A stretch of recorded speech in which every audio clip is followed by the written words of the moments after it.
And that is right, people. I am, of course, the predictions champion.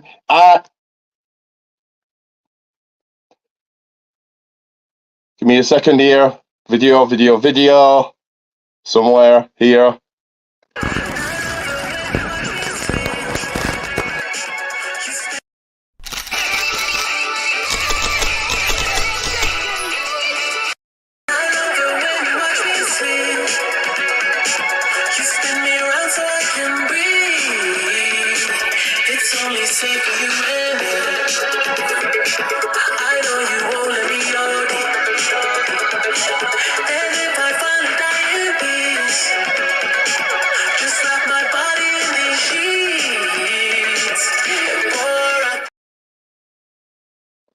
That is right, I am the Golden One. Acknowledge me, Ricky Goldman. This right here, with a brand new look, is, of course, the best channel there is, the People's Wrestling Channel. And I'm not one, not two, but three guests, so let's bring in the first one. He is, I don't know why you thought you could bring yourself in. Anyway, he is Mr. Indie himself. He is the man of the brand. He is the man. He is the real Ryan Lowe. Good evening, sir. How are you doing tonight? Thank you, and thank you for joining me. And my next guest is, of course, find the bloody picture. The Irish ace himself. He can bring himself in because I'm not. He can acknowledge me. He is Ian. Hey, happy WrestleMania weekend. And I not made a logo for this man because I didn't know he was joining us, but he is returning to the channel after a long time, a long hiatus. He's finally back. He is the man himself. He is Justin. GWO. You have been GWO for life. That is right, people.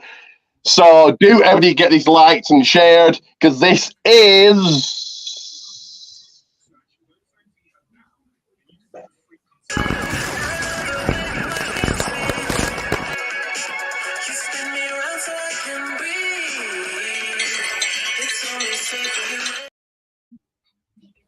WrestleMania 40 predictions. And I personally think it's a one-match card. Nothing bigger than The Rock coming back to wrestle. What do you think, Justin? I mean, I've been saying it the whole time, but while watching the whole build, and just kept saying this whole show just feels like The Rock show. And I don't know if it's really a good thing, but you know, that's just how this whole build's really been feeling. Because everything else outside of that tag match really has been just basically shoved to the side. It's basically just, hey, it's The Rock. Hey, it's The Rock. Hey, it's The Rock. Like, it's a little too much. And I know Ian disagrees because there's nothing bigger than Cody Rhodes, of course. Ryan, do you agree? It's all about The Rock? Nah. It's all about LA Knight and AJ Styles. To be fair, you've got to give them credit. They have been building that match quite well on SmackDown. I don't disagree that the whole show is about The Rock, but you've got to put a lot of credit on LA Knight and AJ Styles for what they've done over on SmackDown, and Kevin Owens and Logan Paul and Randy Orton. They're the three matches I can safely say, but excluding Becky Lynch and Mami, that have really shown that it's happening. I couldn't tell you other than them four matches. Well, bar obviously Seth and Drew, because that's been kind of niggled to the Rock. What is actually happening at WrestleMania? But most of them, none of the matches outside The Rock say WrestleMania 40. To me, they're all could easily happen elsewhere, and that's not good. You say that, but that's the case with any wrestling show, really, isn't it? Yeah, could and plus, the WWE. WrestleMania should be the biggest matches they can do all year. If you think, well, it could be on another show, then yeah, no. Oh, I don't know, Gunther. Gunther's in, not big enough for Mania, but I did forget to do this. There we go. For WrestleMania 40, of course, I'm drinking the champagne just like the Golden One does. Premature ejaculation. I know, it didn't go off properly. So,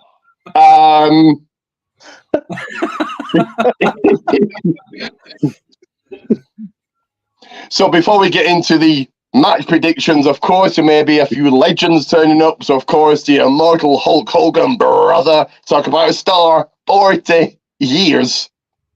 So if Hulk Hogan does turn up, Ryan, what do you think he does? Do you think he just comes out and talks? I've not even given any thought to it, to be honest. I did not expect that to be a thing that was even mentioned. Yeah, really. If anything, maybe he'll come out at the start, but I'm not interested. That's the rumors he's turning up, and you would think he's turning up because it's Mania. So Mania 40. Justin, do you think he just cuts a promo?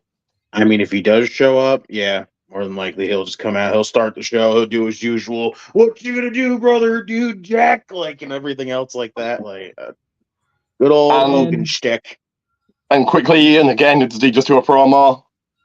Yeah, but if he comes out, either A, he comes out with Cena, Austin, or Taker, or if he does come out on his own, don't have any Titus O'Neil or anybody else there beside him. And repeat WrestleMania. And again, and I know you think Cody's a much bigger star than Hogan. Well, Hogan's like an absolute jobber to Cody. I know you think that Hogan's a jobber compared to Cody.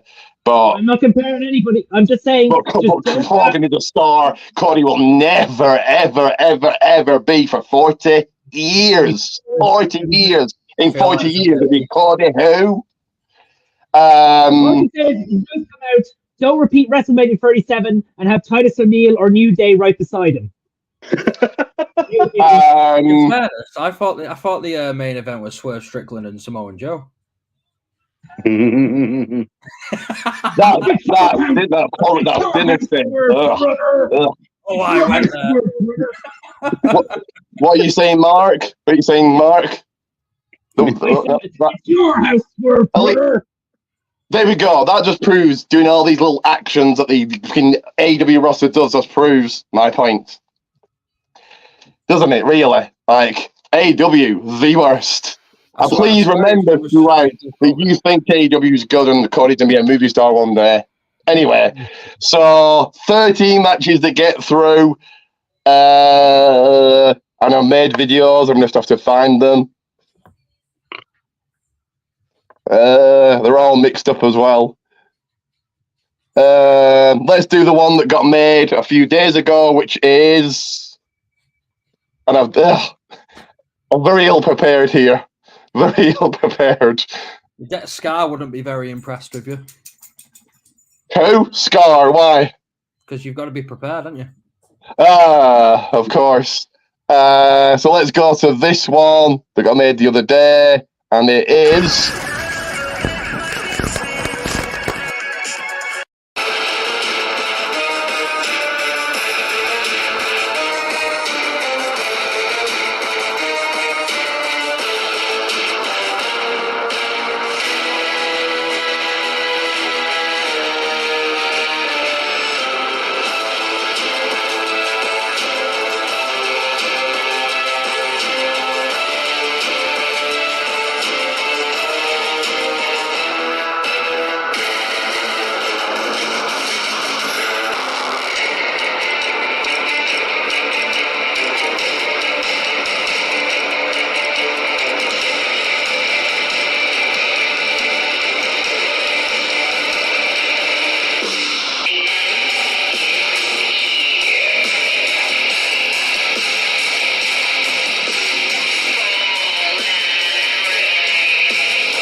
Oh dear, screen's gone small.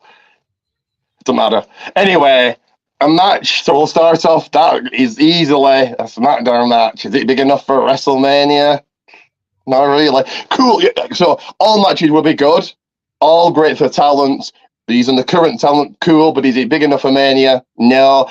So in this Philly Street Fight match, the team of the almighty Bobby Lashley and former tag team champions, the Street Profits, take on the team of TikTok, Karrion Kross, and AOP. I'll start, I think. God. Final Testament. Not that anybody cares about this feud. We'll go with you, Justin. Who's winning this?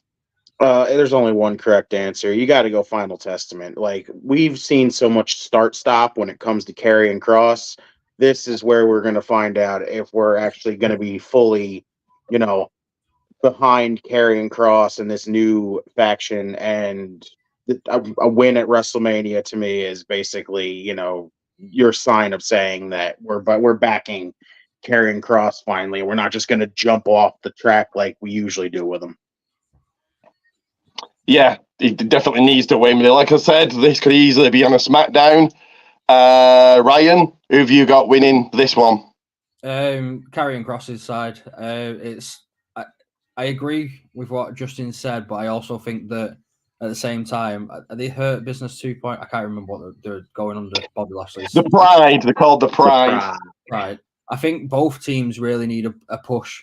But I think Bobby Lashley and the Street Profits need to turn heel. I feel like he has so much more momentum when he's heel. And I think the Street Profits need that heel push as well. But again, Final Testament all the way. Yeah, because they come out in dancing, so they're not full heel. They're on the way, but I don't think they are. They come out dancing though. They started as a heel team, and they were trying to show that aggression, and then they've just kind of fallen off the radar. And I think it's literally just going to be a match to allow Authors of Pain or Final Testament to actually just absolutely destroy him, really. Yeah, I like Lashley, and he should be in a better spot, but this is what we've got. And finally, you, Ian, is it going to be Final Testament picking up the W, or does the Pride walk away with a victory? I'm going to say the Final Testament because Hulk Hogan is going to get get Scarlett mixed up for Brooke and tell Bobby Lashley to stay away from his daughter. Right, what? I didn't hear a word of that. What? I said Hulk Hogan is going to come out, get Scarlett mixed up for Brooke, attack Bobby Lashley and the Street Profits, and say, "Stay away from my daughter." Well, that's not. But okay, in your world, Hulk Hogan's going to do that. In the real world, that's not going to happen, is it? Really, Hulk Hogan's going to cut the promo at worst, talking over your tribal chief. Rick, it's a joke. The thing called a joke. Bobby Lashley. Okay, Final Testament to win. Bobby Lashley gets back on WrestleMania after missing last year. Oh yeah, well, we were lucky. It was technically on Mania, but yeah. Well, he would have been if the situation. He was a Mania. He was there, but it wasn't in the match. But no, he only got to present the Andre the Giant Memorial awful. Trophy. Absolutely awful.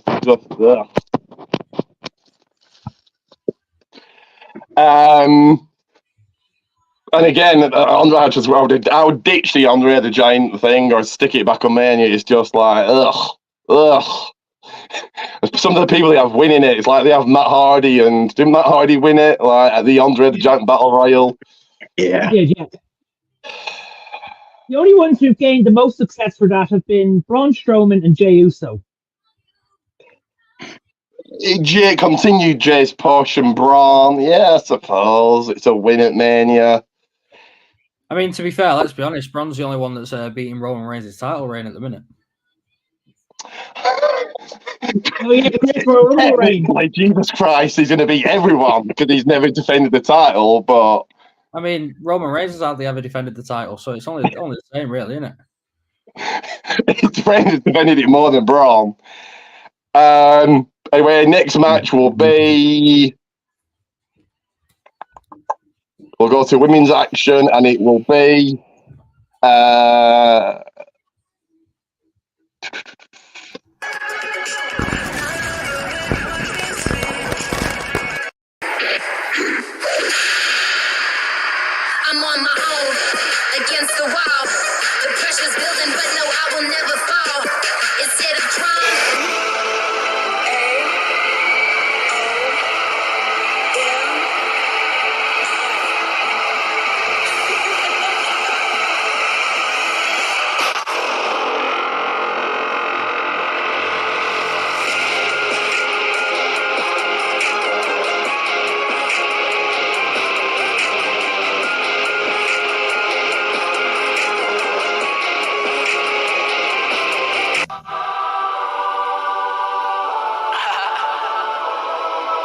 damage control. Yeah. We got the power. We got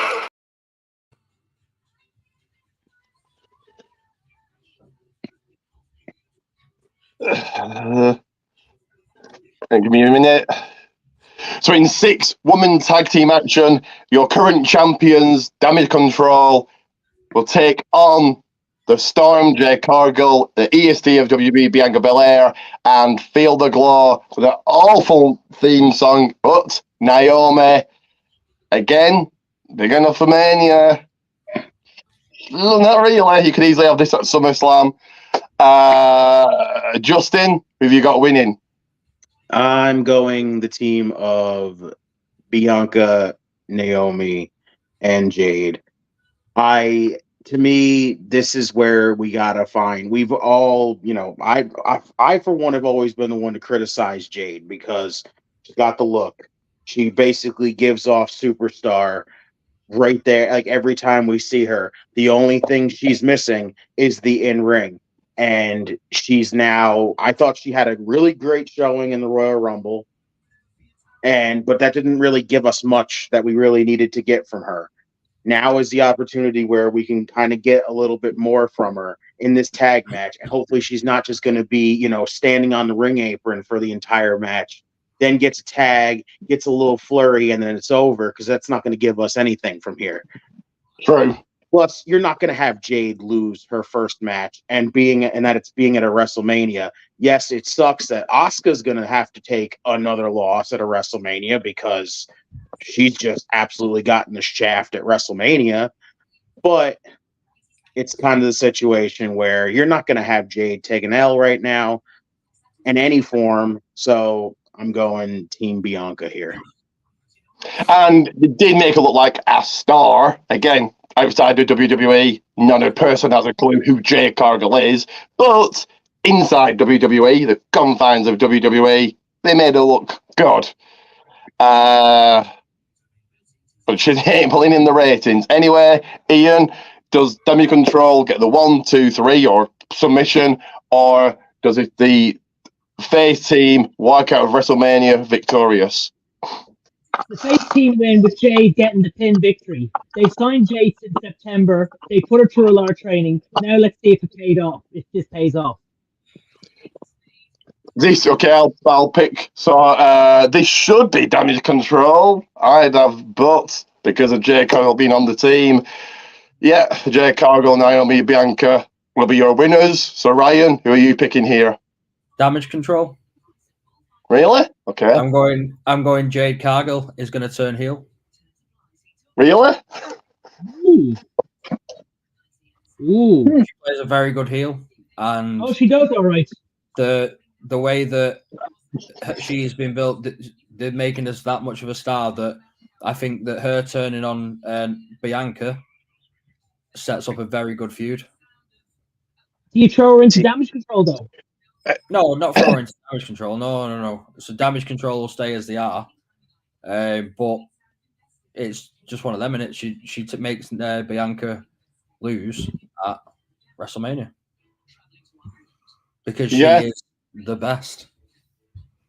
I would go with that, and you're setting up Jade, Bianca down the line, but I think they also continue Bianca winning it undefeated at Mania. So, and what did you say, Ian? Jade's a good heel. What in AEW? Where nobody's a good heel. Damage Control does win. I know the way they're going to win. No, you know that AEW's a. Remember what? Before you say this, you think AEW is good. So just keep that at the back of your mind. You think that AEW is a good product. Right, go on. AEW must be all right because they made Jade Cargill. They did. I know how Jade. I know if you're going with Damage Control, Ryan. I know how they're going to win. I have no idea how they're going to win because you're on the booking team. Oh yeah. How's your job on the booking team going? I'm making Brooke Hogan the guest referee. So how's your job on the booking team going? Oh, it isn't because you haven't got one, so you don't know. Right. So it's just a prediction. I'm making Brooke Hogan the guest referee. This is basically turned into WrestleMania Hogan Knows Best edition here. Exactly. Not a good time for a black wrestler. Still better than anything AW could ever dream of doing. Even if you had Hulk Hogan versus Ric Flair, main event WrestleMania, that is far better than anything AW could wish to ever do. Anyway, moving on. So we'll go to the match that Ryan previewed earlier, which is this one.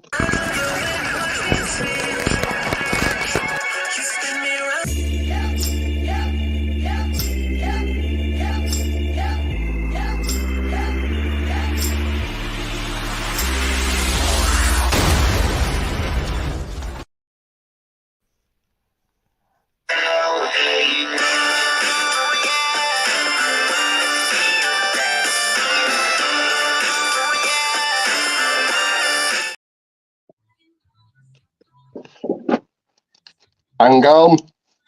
Oh, everything's falling over here.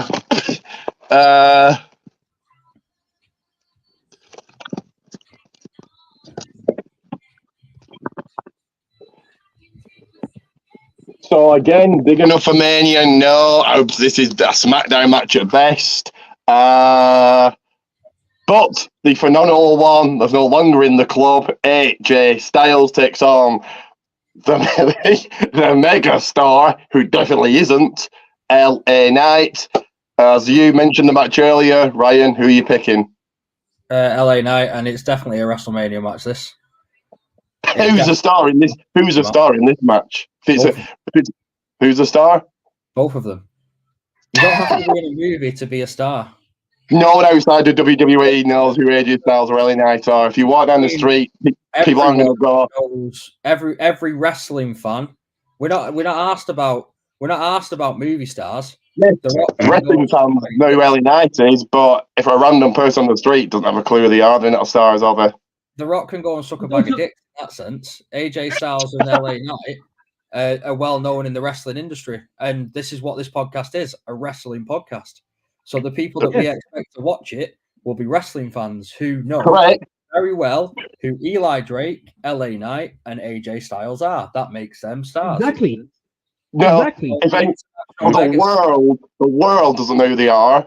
It doesn't matter. Outside of WWE, not a clue. It doesn't matter because we're not talking on that kind of scale, are we?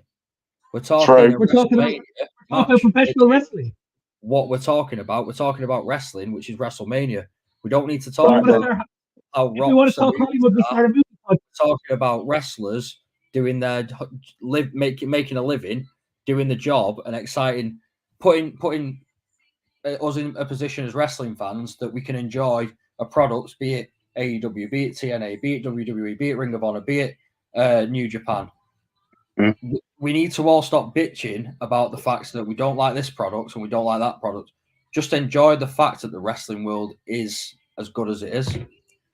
There it is. And it's nothing to do with The Rock. It is nothing to do with The Rock. It's to do with the fact that wrestling is actually pretty cool again. Mm-hmm. But bringing in the biggest movie star in the world really does help. For WWE, yeah. Yeah, it doesn't. It helps them in some way. It never goes to WWE, because tells me that WWE feel threatened. That's why they have to rely on their older talent to come back to actually help make their now relevant.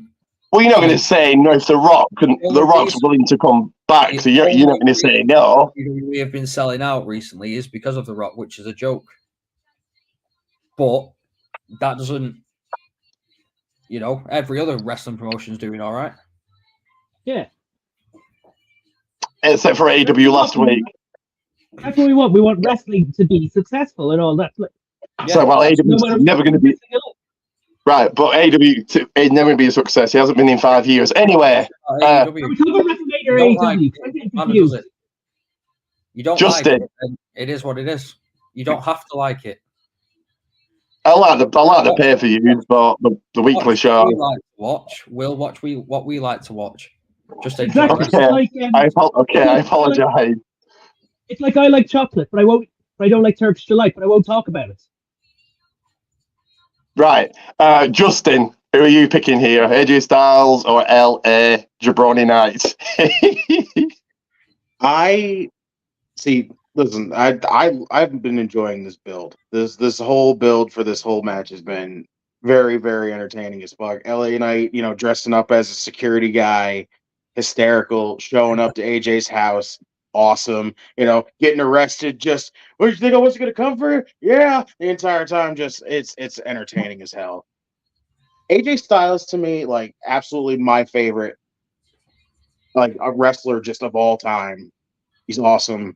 Love being able to say that I've watched him from, his younger TNA days till now. Fantastic.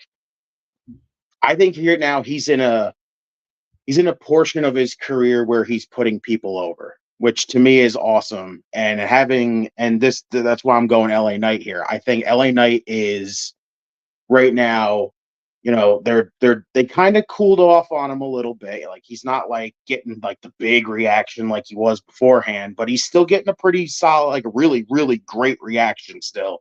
And I think a win over Styles is huge for him. So I'm, again, like I said, Styles just feels like he's kind of, wanting to put over some brand new people here right now. Like I definitely want to see AJ Styles before he hangs up those boots, get one more title reign. That's for sure. But again, he's in this portion where he's going to put some people over. Why the heck not? So I'm going LA Knight here. Neither should we lose in this, but LA Knight to win. But neither should really be losing at all. Ian, of course, going to pick LA Knight that you are convinced has talent. I'm going to say LA Knight as well because he was supposed to be at Mania last year. He wasn't, and that was in LA. Plus, for his first match, he's beaten one of the guys who main event, the first of the double main events. So, and a former champion. So it's a good way to get him a boost back because, yeah, Justin is right there.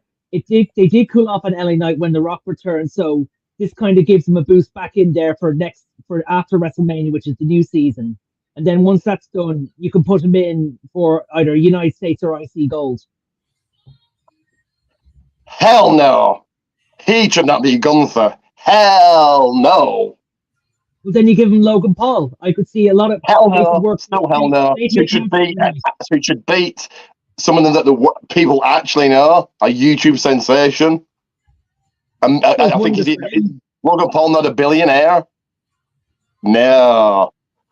LA Knight is still a goofball. Oh, I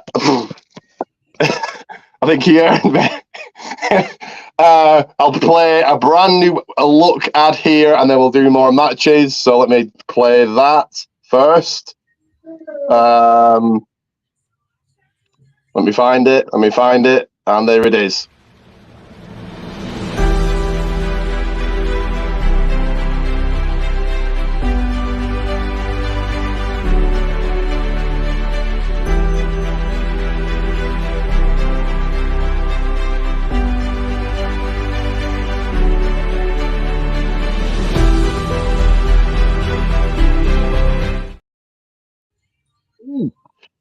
So that is right. Pricing Tees Government. If you cannot buy a t-shirt, get it shared. And brand new look at my socials right there. And me, follow me, like, subscribe, do all of that.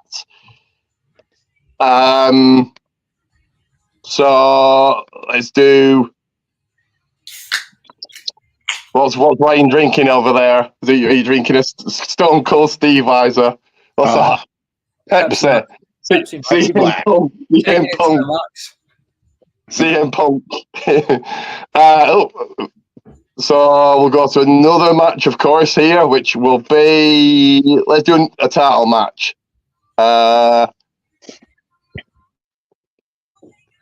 We'll do this one. We'll do another tag team match.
So it is again. Rey Mysterio had star power, but again, easily be on SmackDown. So the team of the Hall of Famer Rey Mysterio and the future of Lucha Libre Dragon Lee battle LWF Santo Escobar and Rey's son Dominic Mysterio. I sense a heel turn, but I'll get to that. So, Ian, who have you got winning this? Is it going to be the team from SmackDown or the team, well, one from Raw, one from SmackDown? I'm going to say Santos and Dominic because there's only two ways that somebody can help them, and that's either one option, Andrade, or option two, Carlito. It won't be Andrade. He's awful. Well, like, what would they be doing? Why are they always having Andrade show up with Judgment Day and having confrontations with Dominic Mysterio? So you either use him or you use Carlito. Carlito. That's exactly what's happening. Carlito turns, giving Dominic Mysterio the win to pin Rey Mysterio. And then you're probably going to get a third match out of this, I would imagine, which has been rumoured to be, and this was meant to be. And Ryan's like, he hopes it happens. Carlito should have been on WrestleMania. That's all I'm saying. This match is nothing to me. Carlito should have been there. But the third big match was meant to be Hair versus Career, and obviously they've not gone that way. But yes, Carlito's going to make Dominic and Santos your winners. So Ryan, are you going the heel team or the face team?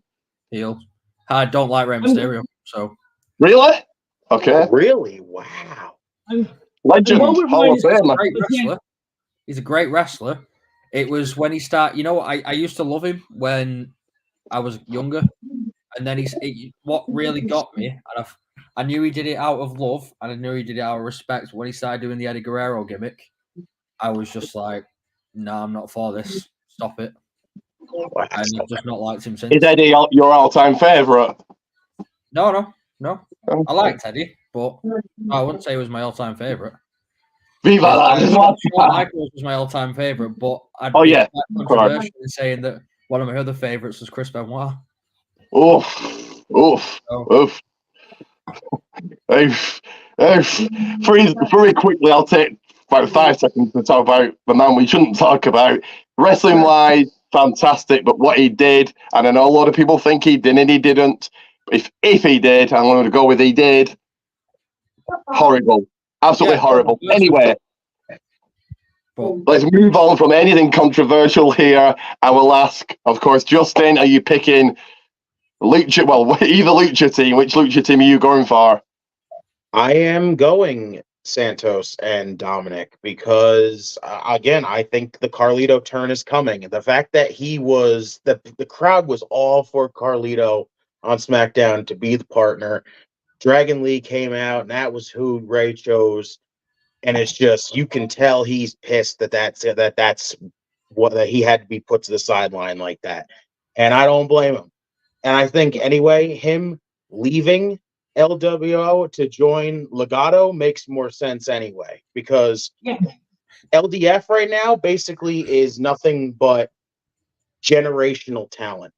Carlito fits that entire thing compared to just being LWO because, like him being with, people that are like generational talent like Santos and Angel and Humberto, because I refuse to call him Berto. Forget that. That is the stupidest name change I've ever heard in my life right now. He fits in with that group, and having him turn heel, because you didn't choose me.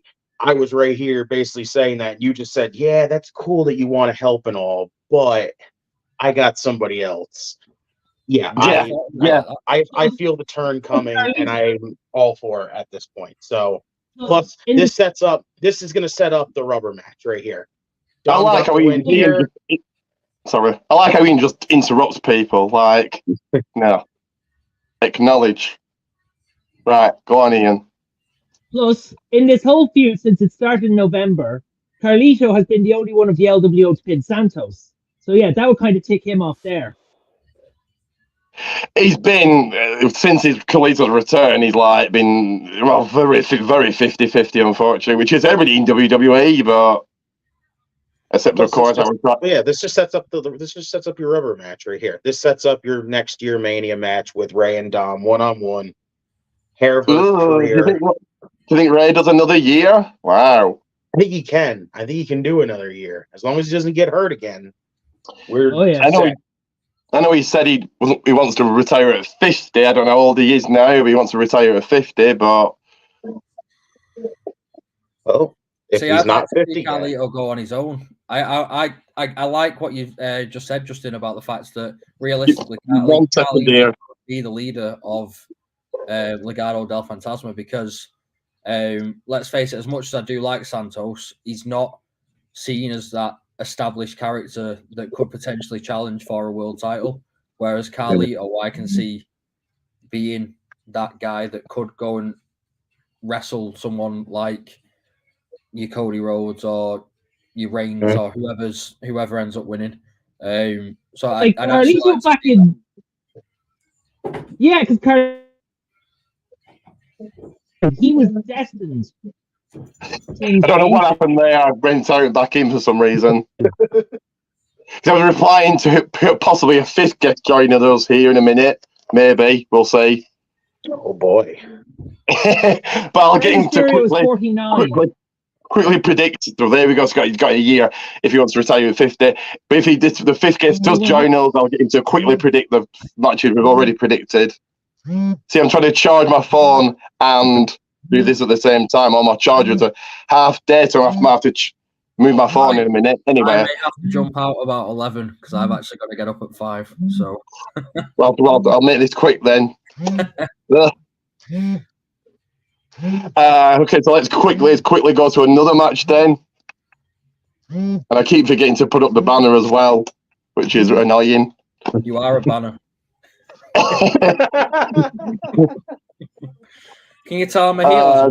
Can you tell I'm a heel? Yeah, just come back to me. I love it. Okay, then, but I will put up this for you if I can find it somewhere. There we go. So I'll quickly promote that. That's your brand. Show all these jabronis your t-shirt. What, the t-shirt? Yes. And remember to stand with the brand. That is right. So that's the t-shirt you can buy. This t-shirt's actually, we've just had it made. The stock is coming in on Saturday. So it will be available to buy along with a very special link back to my LMFAO kind of thing of Every Day I'm Wrestling. That's awesome. I love that one too. Will they be available at LWF on the 20th? Yes, they will. In fact, bear with me 1 second. I'll get a picture up of the t-shirt that I just referred to. So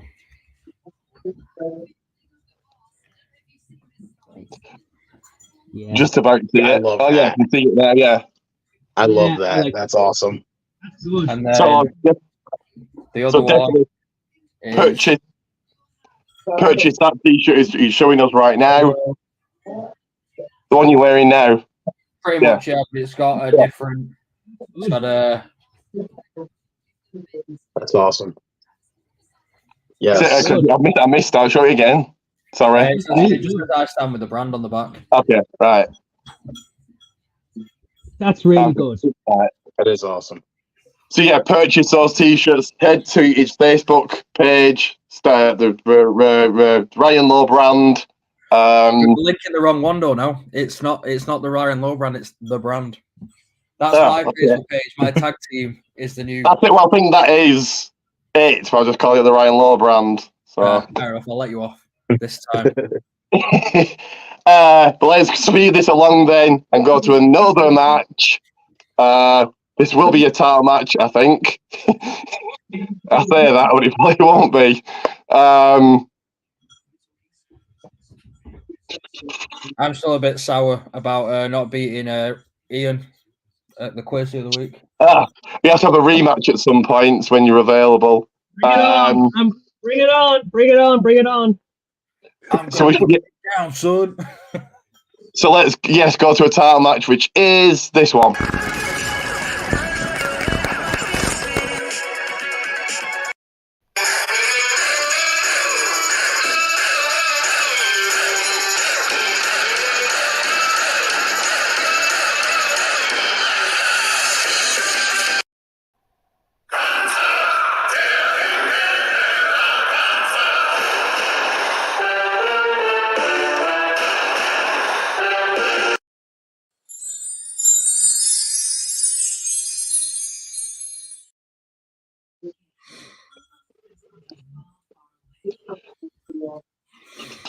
So again, a match not big enough for Mania, unfortunately. I think it would be good, but it shouldn't be nowhere near the Mania card, unfortunately. So will be the Intercontinental Championship, the longest reigning Intercontinental Champion. He's becoming a Reigns in the who beats him. But it's Gunther taking on the underdog, Mr. SZ himself, Sami Zayn. Ryan, who have you got winning this? Is Sami Zayn the one, or does Gunther continue his reign? Before I answer this question, I've got to admit that I'm actually excited to see pretty much every title defended at WrestleMania like it should be. The only one that's not is the women's tag titles, which again should be, because it's supposed to be the most prestigious. And the speed title. And well, I don't even care about the speed title. But it's not even been invented yet. It's not even been invented yet. How can it be defended? I think you silly, ridiculous things just to annoy me. Like the premise of it. I'm looking forward to seeing what they do with it. I just think it's a bit of a stupid premise. But in terms of, I'm excited that every title's being defended. So when you say about it not being a WrestleMania match, I think back to like Intercontinental titles that have been defended at WrestleMania, where I've seen like William Regal fight RVD, which I think this is on the same level. So it is, in my opinion, a WrestleMania match worthy match. I'm actually going to go with Sami Zayn.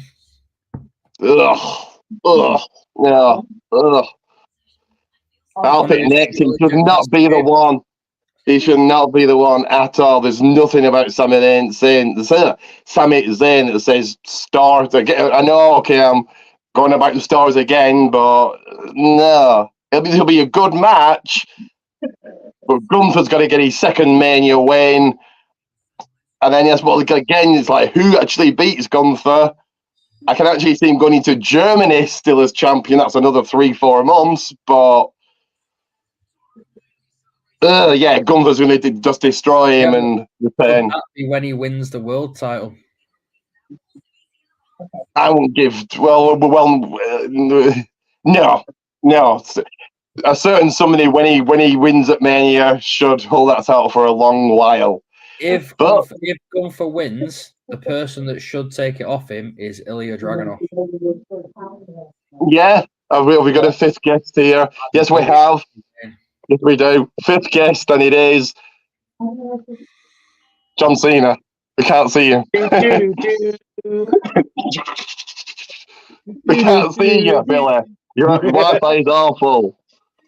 Awful. Right. That was... Right. Give me a second. Can't see you, Billy.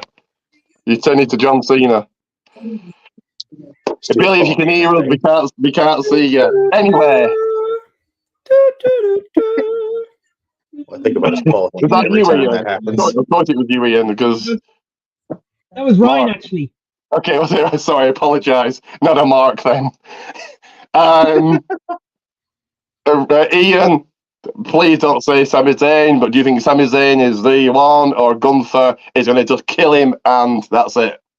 Why don't say Sami Zayn? First off, I agree with Ryan. Yes, it is a WrestleMania match because two of those men had two best matches at Mania. But if I was to pick one, I do love Sami Zayn, but on this occasion I have to take Gunther because there's either two ways this ends. And two of those ways are caused by Chad Gable. Either Chad Gable throws in the towel or Chad Gable screws him over and joins Gunther. No. I don't know. I don't like that. So, No. Gunther versus Sami Zayn has WrestleMania written all over it. That's marquee to you, is it? Yeah. No, not marquee at all. When I think, got a comment here. Give me a second. There we go. When I think, Ricky Neal, thank you for commenting. Your comments coming in. We've already predicted Daniel Control versus Bianca, Jade, and Naomi. AJ Styles versus Knight. What else? And AOP and whatever it's called, Cross takes on the Pride. This is why Mania should be really kind of. I get why it's 2 nights, money, easy to watch, all of that. It should be one night because WrestleMania should be the elite. Sami Zayn and Gunther, well, Gunther, Sounds like yeah. Sami Zayn's not the elite. This is why WrestleMania feels so underwhelming this year because everybody on the card is there week in, week out. Not special. You can see Sami Zayn and Gunther any single week on Raw or SmackDown or Raw, whatever. So why would I want to tune into Mania to see them when I can just tune into Raw the night after and watch them there? Again, WWE haven't made actual... Say that again, Ryan. You could say that about every pay-per-view. Why would I tune in to watch a pay-per-view when I could watch them two wrestle on another night? Exactly. But this is WrestleMania. This is WrestleMania. Everything should feel big, big, big, big, big. Well, we're there to watch people wrestle. Yeah, I mean... I'm there to watch. I want stars. But do you want every old age pensioner to wrestle legendary old age pensioner? No. It's WrestleMania 40. The elite of the elite, the best matches they can put on, and they put it on Gunther versus Sami Zayn. Ew. Marquee, not at all. You have to do a tag match as well because The Rock couldn't go for 20-40 minutes on his own. That's probably why. And not even Gallus and Bobby.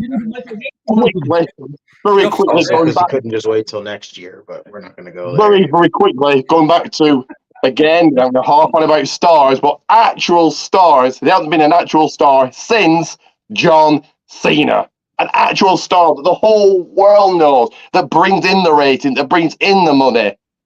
Outside of Reigns, they haven't made a star since John Cena in 15 years. And that's bad, because there's nobody on the level of Cena, apart from Reigns, but Cena, they haven't made a star like him. No. I mean, technically they have. Very controversial star. CM Punk. Yeah. No, nowhere. John Cena's nowhere. Cena's an absolute mega star. Okay, then. Okay, Punk and Cena, so 2 in 15 years. That's what about bad. Daniel Bryan?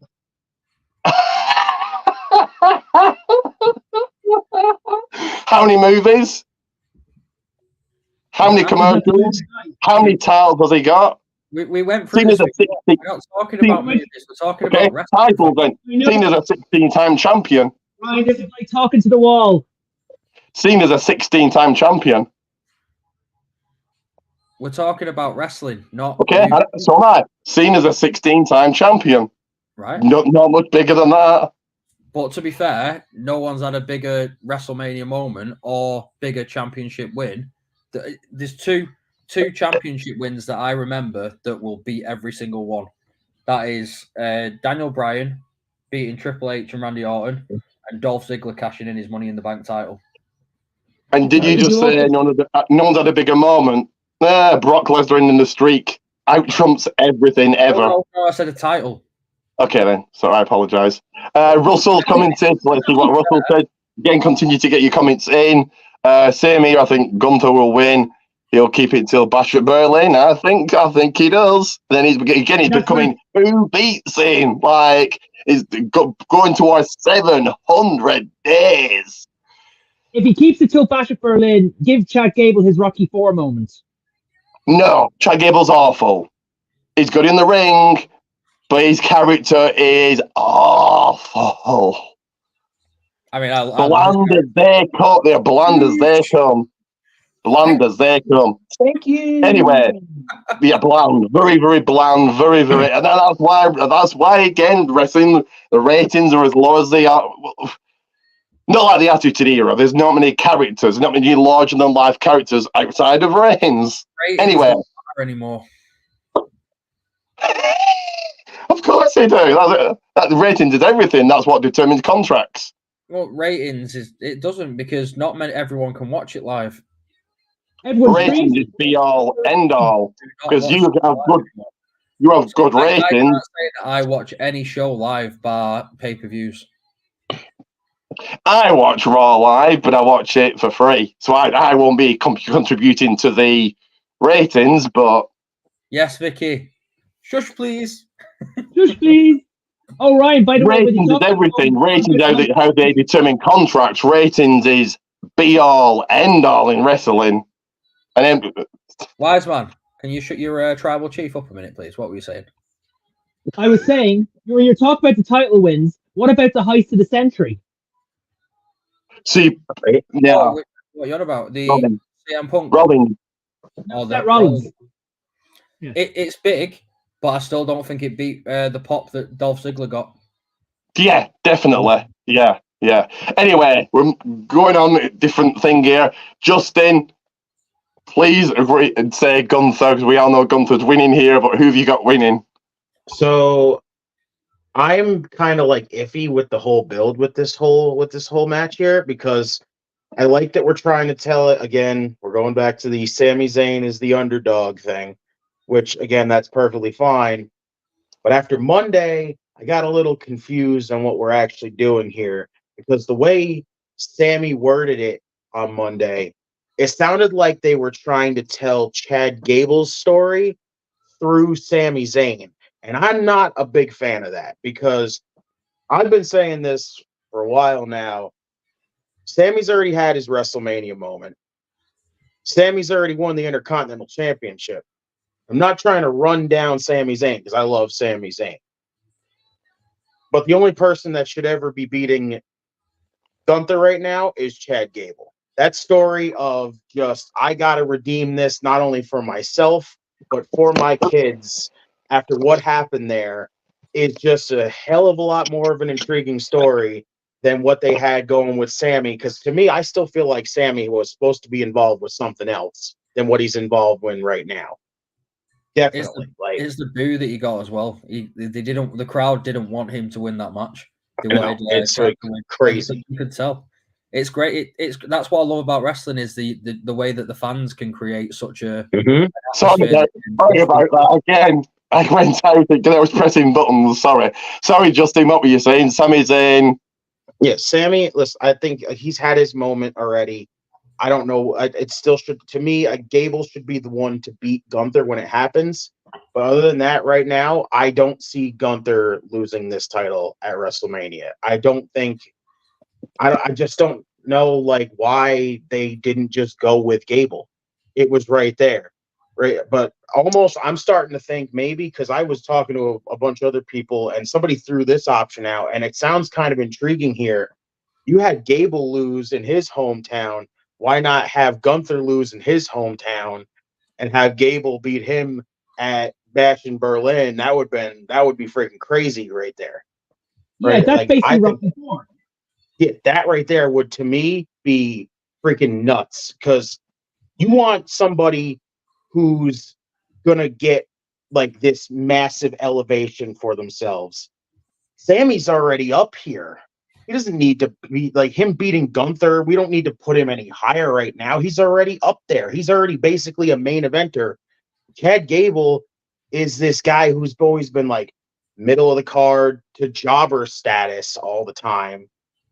That would elevate him huge by being the one beating Gunther. That's why I'm saying it should only be Gable beating Gunther. That's why I'm saying Gunther is winning here and retaining at WrestleMania. So we've got a couple of comments. Let me read these out. Chad's, I'll read it at the side rather than the actual comments. Underrated. Yes, he's good, but what's his character? It's so bland. It's like, thank you. It's Kurt Angle. Doesn't pull it. That's not pull. His character doesn't pull in ratings, and ratings is be all, end all. Anyway, yeah, I don't even know where the Sammy and Gunther even came from. I'll get to why that match has been made. It was meant to be something else. We all know what it was meant to be. The storyline between Chad and Gable Gunther makes sense. But obviously, it was meant to be Brock Lesnar versus Gunther. So does Brock Lesnar return? What do you think, Ryan? No. Not at all. I think he's rumoured. No. He's rumoured. But No. I was going to say that. Really bring him back, it's a very big mistake. Exactly. say that again. Ian's again interrupting. Acknowledge, Ian. Acknowledge. If WWE Acknowledge the Mr. Indie Wrestling. Sorry, Ryan. if WWE bring him back, it's a very big mistake on their part. He's a massive, massive name. But he is also caught up in a scandal that he should never. Yeah.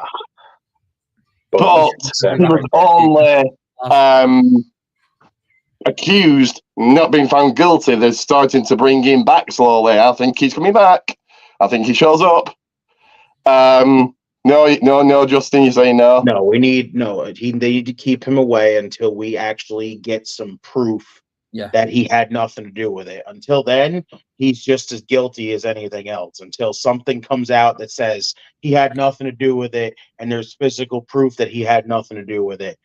We don't need Brock Lesnar right now. Don't push that. Don't tread that line and be like, we're just going to bring Brock Lesnar back because big name. Like, no, keep him away until you settle this whole situation first. Yeah, Johnny has been cleared, correct, but he's a massive name. Anyway, I agree with Ryan. Ian, again, acknowledge. I know that you think you're the most important person in the world, when that's me. I'm the head of the table. Okay? But what, Ian? I was trying to say, without apologies for interrupting Ryan, so apologize there. No, they shouldn't bring him back, because if they bring him back and the investigations, you're going to have people saying there's no smoke without fire. Okay, and Ryan, do you need to go now? It's 11 o'clock, or are you happy to continue? No, I've got 20 minutes yet. Oh, okay, then. So we'll speed through again then. So let's go to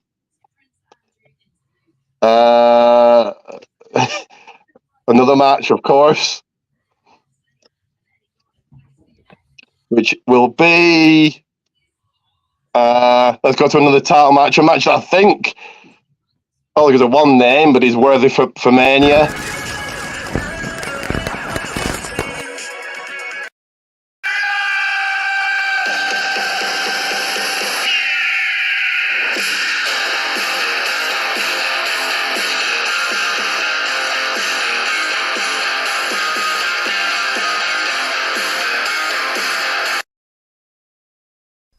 Voices in my head, they counsel me, they understand, they talk to me.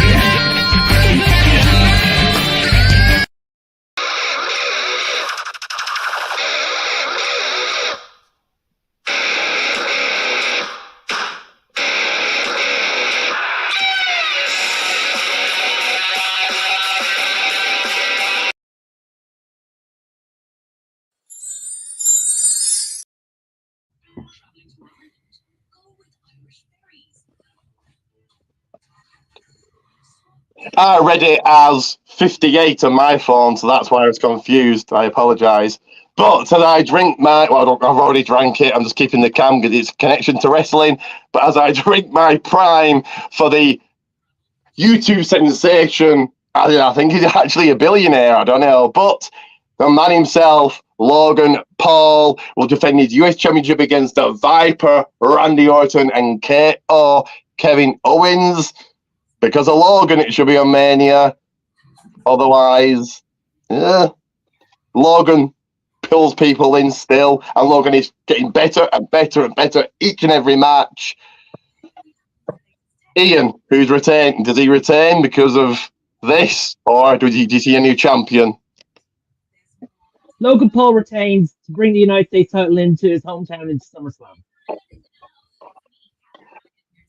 Okay, that was short and sweet. That was fine. Justin, who are you choosing? I am going Logan Paul retaining as well because, first off, I think we're saving Logan Paul dropping the United States title for LA Knight. Like he should be the one. That's what the WrestleMania match should have been. But if you want to hold off until then because you got the Styles feud going on, I think you wait until SummerSlam. You have Logan Paul retain. I think that feud is going to be enjoyable when it actually happens because those promos the two of them are going to cut are going to be entertaining as all hell. Like Orton's already had the United States title. Kevin Owens has already had the United States title. As much as we'd all like to see United States of Owens again, I don't think you need to really go off of that right now. I think LA Knight needs that kind of victory right now and winning the United States title. Like, they should have started with that at first instead of just throwing him in there against Reigns. But, we already did that. So now it's going to feel like a downgrade for LA Knight. But again, I think Logan Paul's going to end up retaining here. You save it for LA Knight to take it off him. Yes, we do need the United States title back on television again, but I think you can hold off just a little longer until you get to SummerSlam. And Vicky, I'll come to your comment first. I love Randy to win. Got a final title run in him.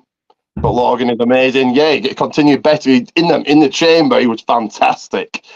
Can't see him losing. So I think don't get me wrong, I don't like Logan Paul as a person. I think he's an absolute tool. But as a wrestler, I give him props every single time. Yeah. He gets better and better and better. But because of this, because of the new partnership, is it going to look like an ISO on the ring, in the center of the ring? I hope not. But because of this, he's retaining. Give him a Mania win. You want the world talking? He wins at the biggest Mania of all time. Ryan, who are you choosing as champion here? Need say no more. The same as everyone else, Logan Paul, for exactly the same reasons that Justin's just said. I'd love to see Kevin Owens, but I just want it. As long as Kevin Owens punches two people in the face, I'm completely fine with it.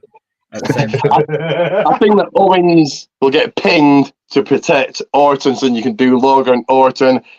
Maybe Saudi. Saudi's in May, so you could do that in Saudi. See, I also think that Vicky's comment works because once Cody Rhodes beats Roman Reigns, it sets up Randy Orton versus Cody for the title. For Cody's not leaving Mania as champion, but we'll get to that in the main event here. KO is brilliant at the moment. Yeah. Him going to SmackDown has really worked out well for him. I'll play another ad here again. Fresh, brand new look ad, and then we'll get to more of the matches to predict. But let me play this first. Let me find it. There we go. To never miss a second, never miss an upload, never miss anything I do, and never miss when I go live doing Watch Voices and my brand new podcast. Live Wednesday nights at 8 p.m. The Reigning Rock Podcast. Add me on Facebook, Ricky J. Pate. Whilst there, search on Facebook, WWA World Wrestling Alliance. Follow me on X at Ricky Goldmans.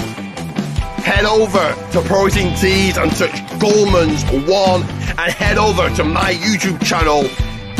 Search, like, and subscribe to the People's Wrestling Channel. That once again, the People's Wrestling Channel.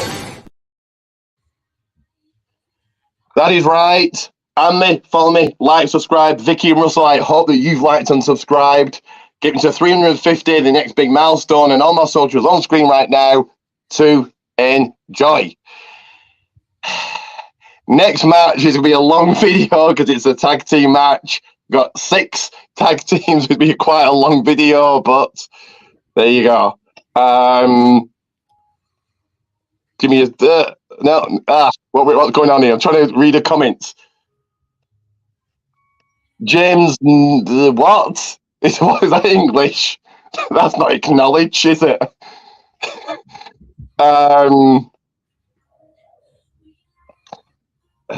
There we go. That's that. And let me find the long video, which is here. It's a new day. Yes, it is.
A-Town.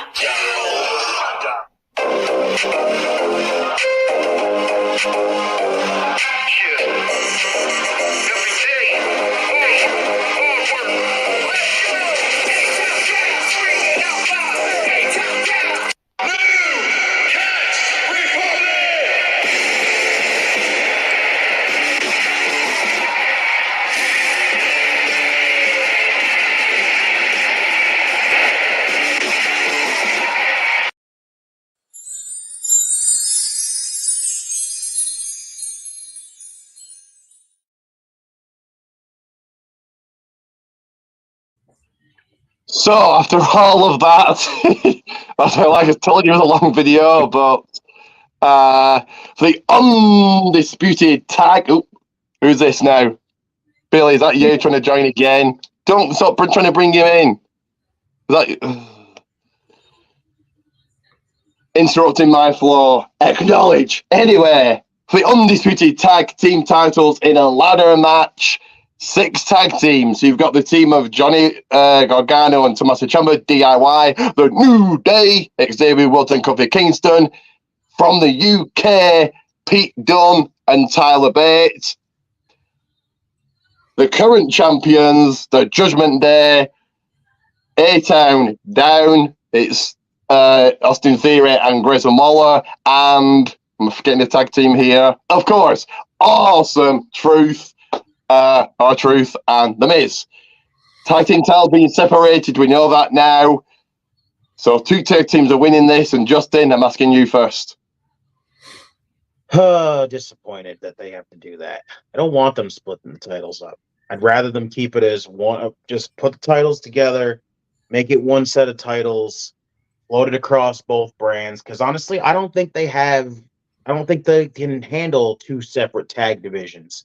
It'll only be a matter of time before it gets way too, repetitive and everything else. And I would rather see it just be like one division across both shows, one set of titles like the women's tag titles that goes between both shows. It would have been way better. But Michael Cole basically gave it away on Monday that they're basically splitting the titles.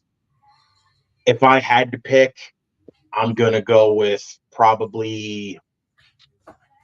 See, this is the tough part because honestly, I felt like we were going to just get we were just going to get a 2-on-2. It was just going to be Judgment Day and Awesome Truth, with Awesome Truth winning the tag team titles. But now it's like such a difficult choice here because I'm going to probably end up going. So I feel like I've changed my pick so many different times on these predictions. I'm going to go Awesome Truth winning the Raw tag team titles, and I'm going to go DIY winning the SmackDown tag team titles.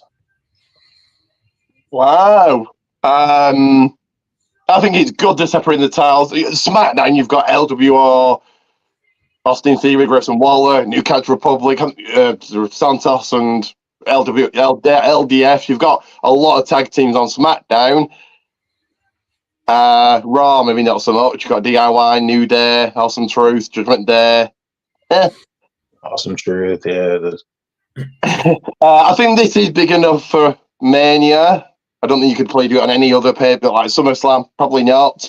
So I think Awesome Truth, yes, and New Catch Republic. This is night 1, and Ian won't like this because they'll bury Austin Theory. Him being beaten up by The Rock and Austin didn't bury him. This won't bury him. We're going to come out on night 2, complain, you hear the gong, and for one final time, Taker and Kane reunite to take out Theory and Waller. That's the rumours. Both are going to be there. So I think that's going to happen. Quick choke slam, tombstone, off they go. Do you think that's going to happen, Justin? Oh, God. Why we always got to beat up on Theory and Waller? I love Theory and Waller. But I can see them coming out and saying, we didn't win, get heat, and then gong for one final time. I mean, it would be entertaining, I guess. So I could see it happening. And you're not going to get like a match or anything. I'm not saying he's going to wrestle. It'll just be quick choke slam, tombstone. See you later. Yeah. I guess it could happen. I could see it being entertaining. Ryan, first of all, who are you going for? Okay, who are you going for? Yeah. SmackDown, Austin, and Waller. Waller. Yeah. A-time down.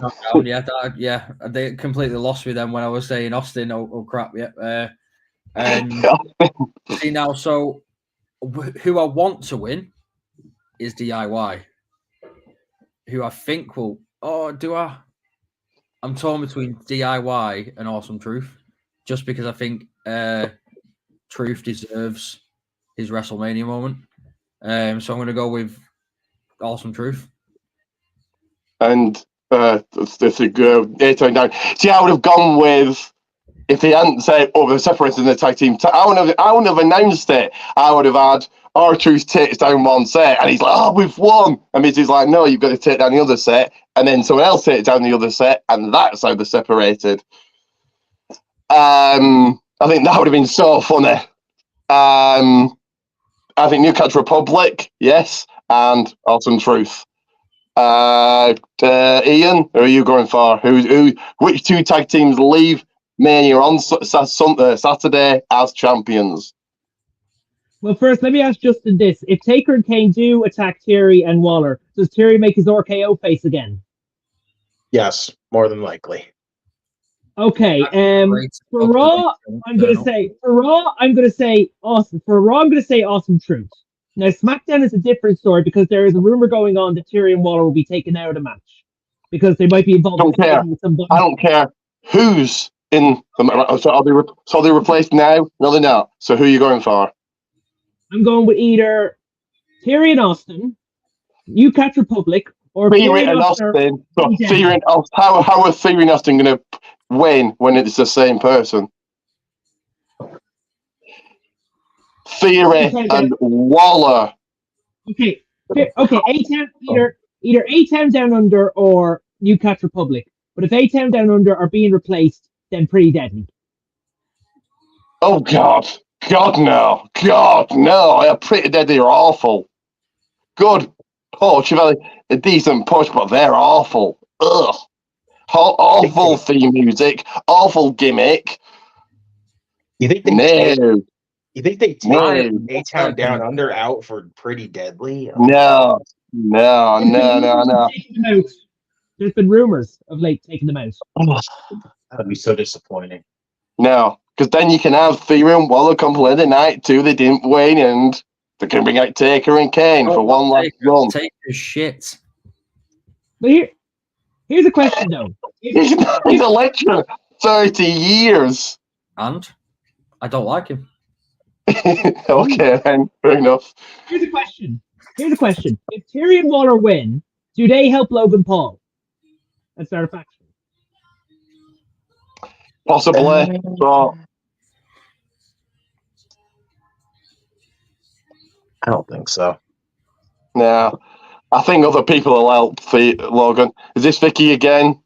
Bring in the Hardys. Well, that's been the rumour. Wonderful. Delete them. So Hardys way over Pretty Deadly any day. So if Theory and Waller took out the Hardys or the Dudleys for one match, I don't think Pretty Deadly should replace Waller and Theory. Let's go to a non-title match, but a one that is all about the bloodline. And that is... Let me find the video again. Oh, God. Oh. Almost there it is.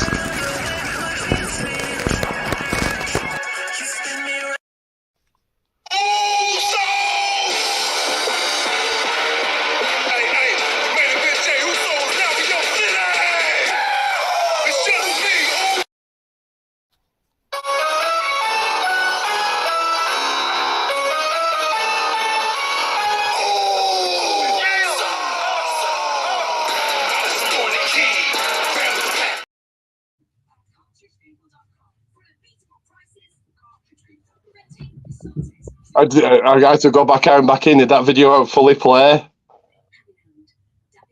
think so. Ian.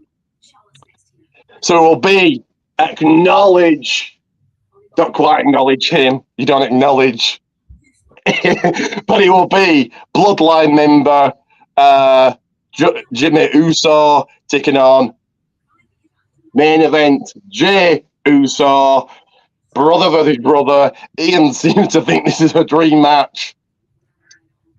Dream match for the Usos, for the fans, not so much. It's got to be Jay Yeats. Brian seems to have gone. I think he's been deleted. So I'll pick first. I think this is Jimmy. He's been unlucky for the Bloodline. His last big win was. It's going to be Jimmy. Yeah, I'll say Jimmy. Yeah, Jimmy wins. Justin, what do you think? So I'm going Team Yeet. I'm going Jay.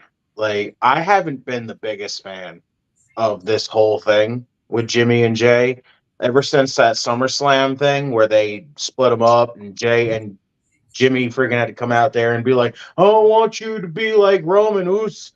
This is why I did what I did. I'm like, that's just stupid. The whole thing just felt so dumb. They haven't interacted for the longest time. And now just because we're getting close to Mania, they've had a bunch of interactions with each other. I've been so off of it since the SummerSlam thing, but I kind of got a little bit more interest into it, like going into it, like now that we're getting close to it. But I'm still surprised that Jey Uso has been more of the breakout one than Jimmy right now, because honestly, I always thought Jimmy was going to be the breakout one if they ever decided to do this kind of nonsense. But I'm going main event Jey Uso here. I'm going Team Yeet. I think it'll be a good match. One of the best matches. Yes, it will be a good match. I'm not saying it won't be. But again, this does not say WrestleMania to me in any shape or form. If this was in Saudi or a SummerSlam, you wouldn't think, no, it's got to be on Mania. You'd think, yeah, you'd accept it be on SummerSlam. So, yeah, big enough for Mania.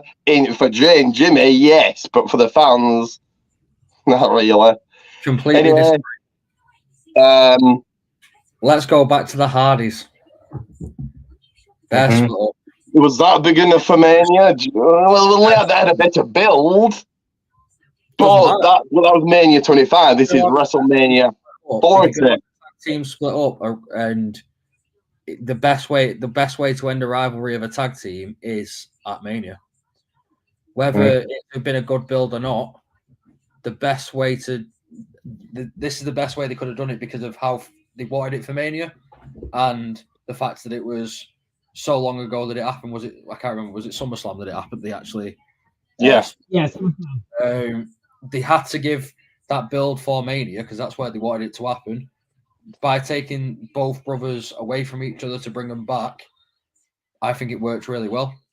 When Jay quit SmackDown, I lost it. I was like, yeah, loving life.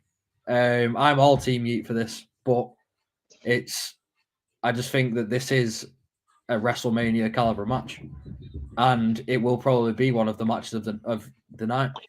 If this was at SummerSlam, I wouldn't think, it's got to be a Mania. And again, I'm going to harp on stars. Neither of them are. I want stars. Hogan, Rock, Cena. Yeah, anyway, they're all boring. All big, massive stars. Anyway, what match would I put on Mania to fill it up? It wouldn't be this one. I would take away most of the matches. Logan, Rock. Oh yeah, that's it. The rest. Tag team match. The thing is, Ricky's living in a world where he doesn't think that wrestlers that are actually on the product should be on pay-per-views because you can watch them weekly. And I completely disagree with that because we tune into wrestling weekly to watch and see stories from the wrestlers that are on the show. Therefore, the person that is on the show, on a weekly show, should be on pay-per-views. And that at WrestleMania is the biggest. Everyone strives to be on WrestleMania.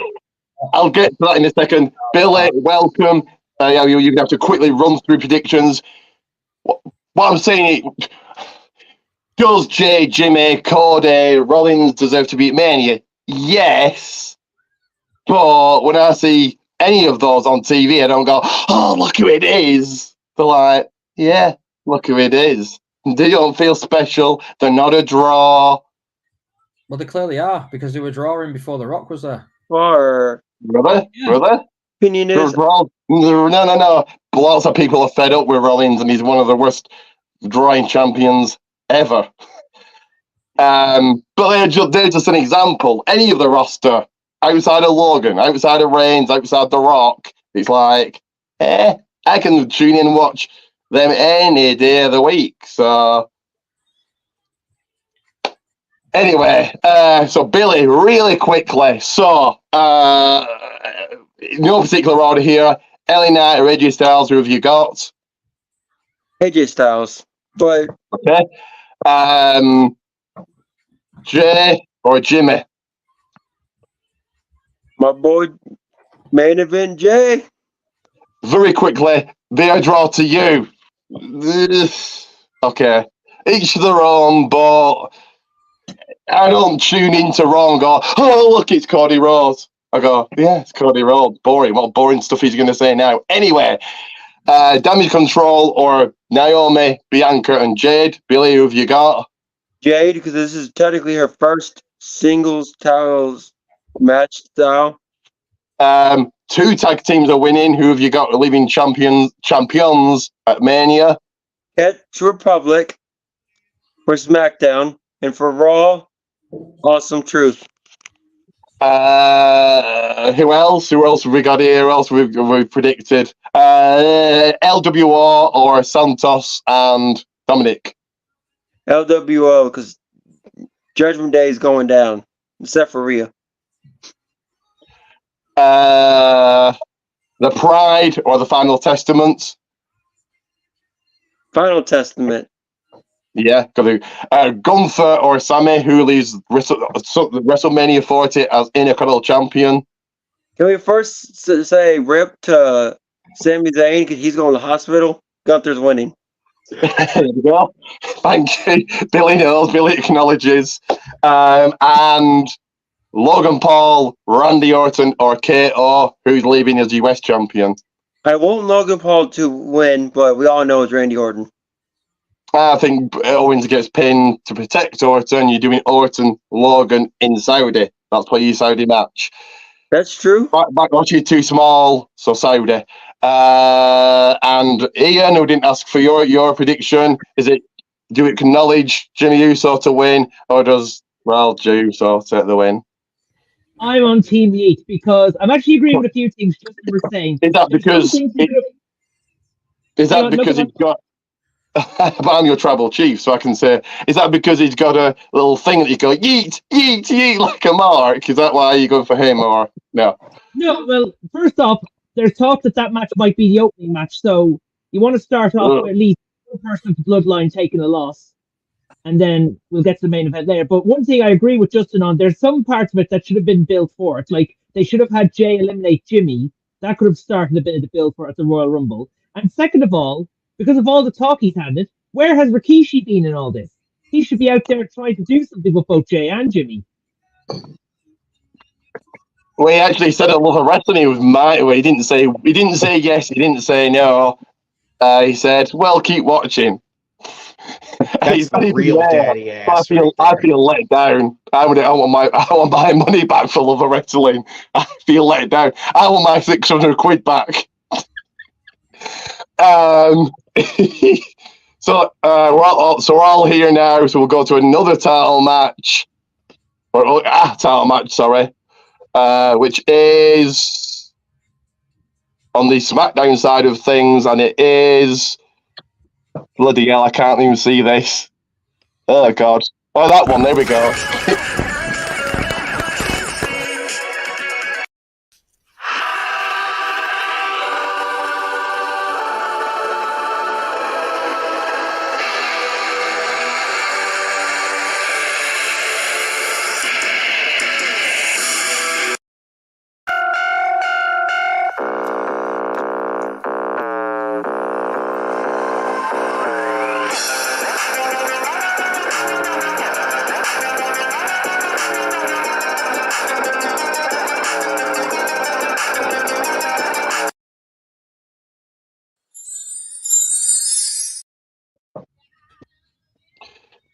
So, let me take this off.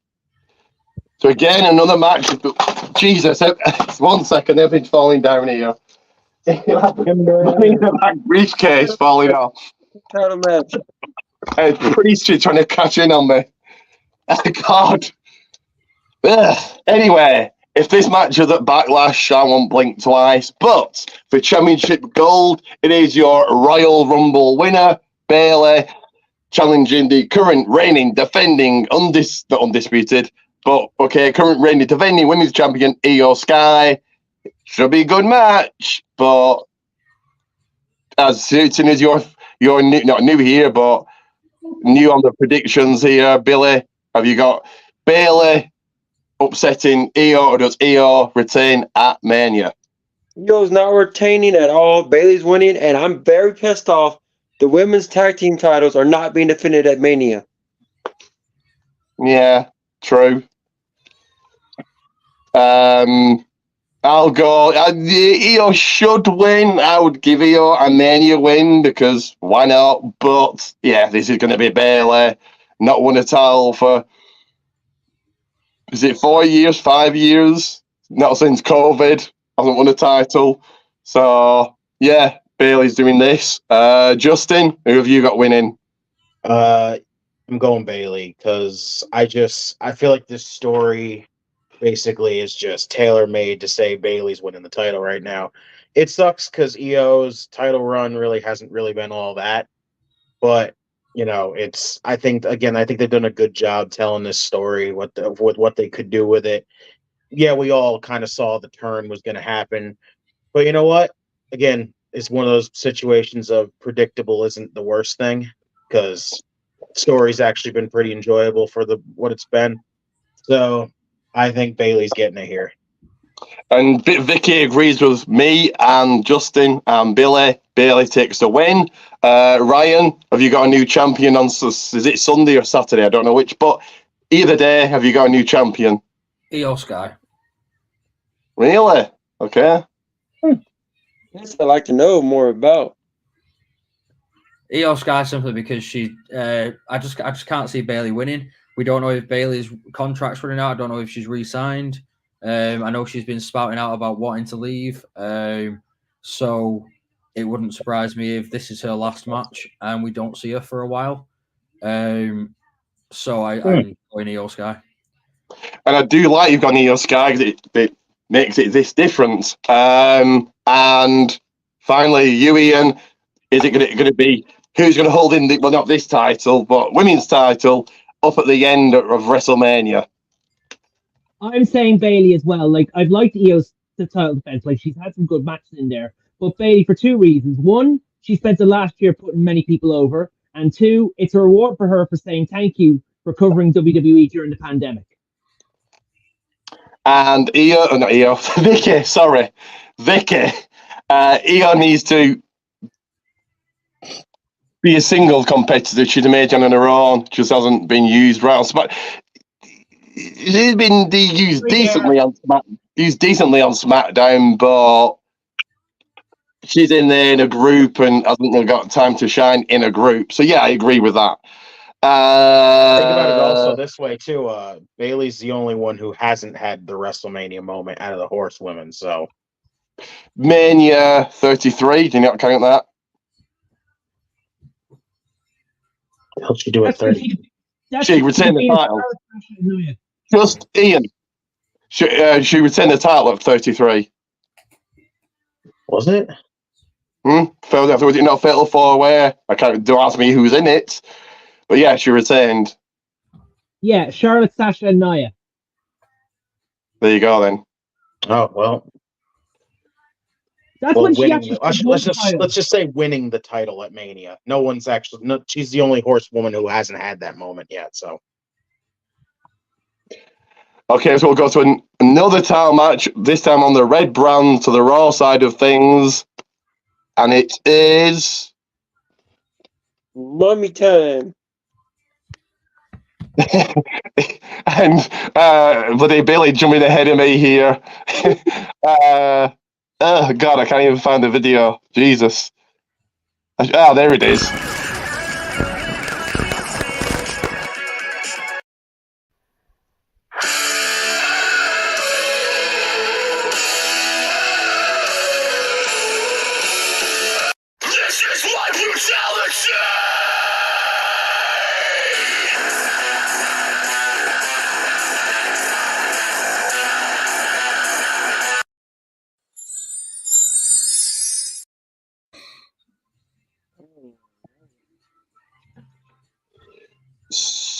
So for another championship, again, not this one, but I can't get them all. I can't afford to get them all.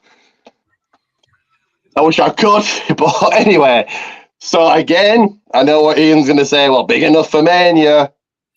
But again, if they put this at SummerSlam or even Saudi, I wouldn't blink. So I wouldn't think, no, it's got to be at Mania. This doesn't say Mania to me at all. But who will be the man, Becky Lynch, taking on nearly 2 years unpinned in May, current women's champion, being the champion for a year, Rhea Ripley. Justin, is the champion retaining, or do we see a new champ in Becky? I'm going Rhea retaining. I don't think Becky needs to win the title just yet. I think you can keep that whole story going of, she feels like, to me, Becky feels like she's had her eyes on like everything else, but not this at first. Now she's kind of, now she just feels like she got forced into having to focus on this because Rhea said what she said. It's just like, I don't think she's going to win the title yet. I don't think she needs to win the title yet. I think Rhea kind of needs this right now because she hasn't really wrestled a lot this year, like at all. She hasn't really had a lot of title defenses. Got to give her something right now to kind of, besides just being like, she's held the title for like almost 2 years. Like she needs to really, I just don't see it ending yet. I think Rhea's gonna really be the only, like, kind of around the only one that's gonna really successfully defend her title at a Judgment Day here. I just don't see Becky getting it just yet. And Vicky agrees. It'll be Io, or she thinks Io's winning. See, this is a great thing about, especially WrestleMania. You don't know who. Most of the matches, you think, yeah, they're definitely winning, but this could be a shocker all over the place. Billy, who's leaving the night 2, I think it is, with the Women's World Championship. This might end up being my, piss match of Mania because there's no build-up, zero build-up. This could be thrown on Royal Rumble. They had a better build-up with Nia Jax versus Rhea at Elimination Chamber. Rhea Ripley is definitely winning. If Becky wins, I quit. I'm going home. See, Billy agrees. This could be just thrown on any random pay-per-view. The Rumble, is it big enough for the Rumble? You could easily do it at SummerSlam, easily do it in Saudi. You wouldn't think, no, this has got to be at Mania. Ian, are you going for your fellow Irish woman, or does Rhea Ripley leave like this as champion still at WrestleMania? I will be rooting for Becky, but on this occasion, it's going to be Rhea. And the boost for Rhea is to pin one of the 3 women who main evented Mania. Plus, I can see Rhea holding till SummerSlam, and then I agree as well with what Billy said. But 2 of the reasons the build was not that big for it because Becky was focusing on Liv Morgan and Nia Jax. So you do this match, and then you have Rhea go back, hold on till SummerSlam, and then if you're bringing Becky back in, you have to bring Liv back in as well. And Nia Jax too. And I agree, it needed more build, storyline needed more build. Well, you could say they've been building this for a while. They've been kept separated for a while, and build is slowly away from each other being built, but and Ryan, finally, Ryan, who are you picking? I completely disagree with everything that everyone said. Mami's winning. I agree that Mami's winning. But the build for me has been way too long. They focused on it way more than they should have done before they even went to Elimination Chamber, because they had the press conference where Becky squared up to her, so everyone knew that was going to be happening anyway. So it kind of ruined the Elimination Chamber in that sense, because I'd have loved for nothing more than Liv Morgan to come back. Not to have Liv Morgan fight Mami at Mania, but I want Liv Morgan to beat Mami for her revenge tour. I disagree completely about it being a Mania match because this is the two biggest women in the WWE at this moment in time. They're the two biggest stars that are women in the WWE at this time because Charlotte's good. Sasha's not even there anymore. Bailey's, I wouldn't even call Bailey that big of a deal. Io Sky is champion on SmackDown. The only maybe other person that you could potentially put in that match that I'd maybe have liked to have seen instead of Becky is Asuka. But I still think this match is a very good Mania draw. I just think that they ruined a pay-per-view because of the fact that they had the press conference that was live to everyone too early. They should have waited till the Elimination Chamber to do that press conference because, again, it just ruined the whole main event of a pay-per-view and the women's title. Yeah, totally agree. Look, the whole of Chamber was very predictable and like you knew who was winning everything, unfortunately. And like Justin said earlier, predictability, I don't know if it was live or not when he said this, but predictability in wrestling is not necessarily a bad thing, but when you know the entire pay-per-view, then it is bad. So let's go to 3 more matches to do here, and we'll go to another title match. Does Billy know what it is this time? Let's see. And it's this one.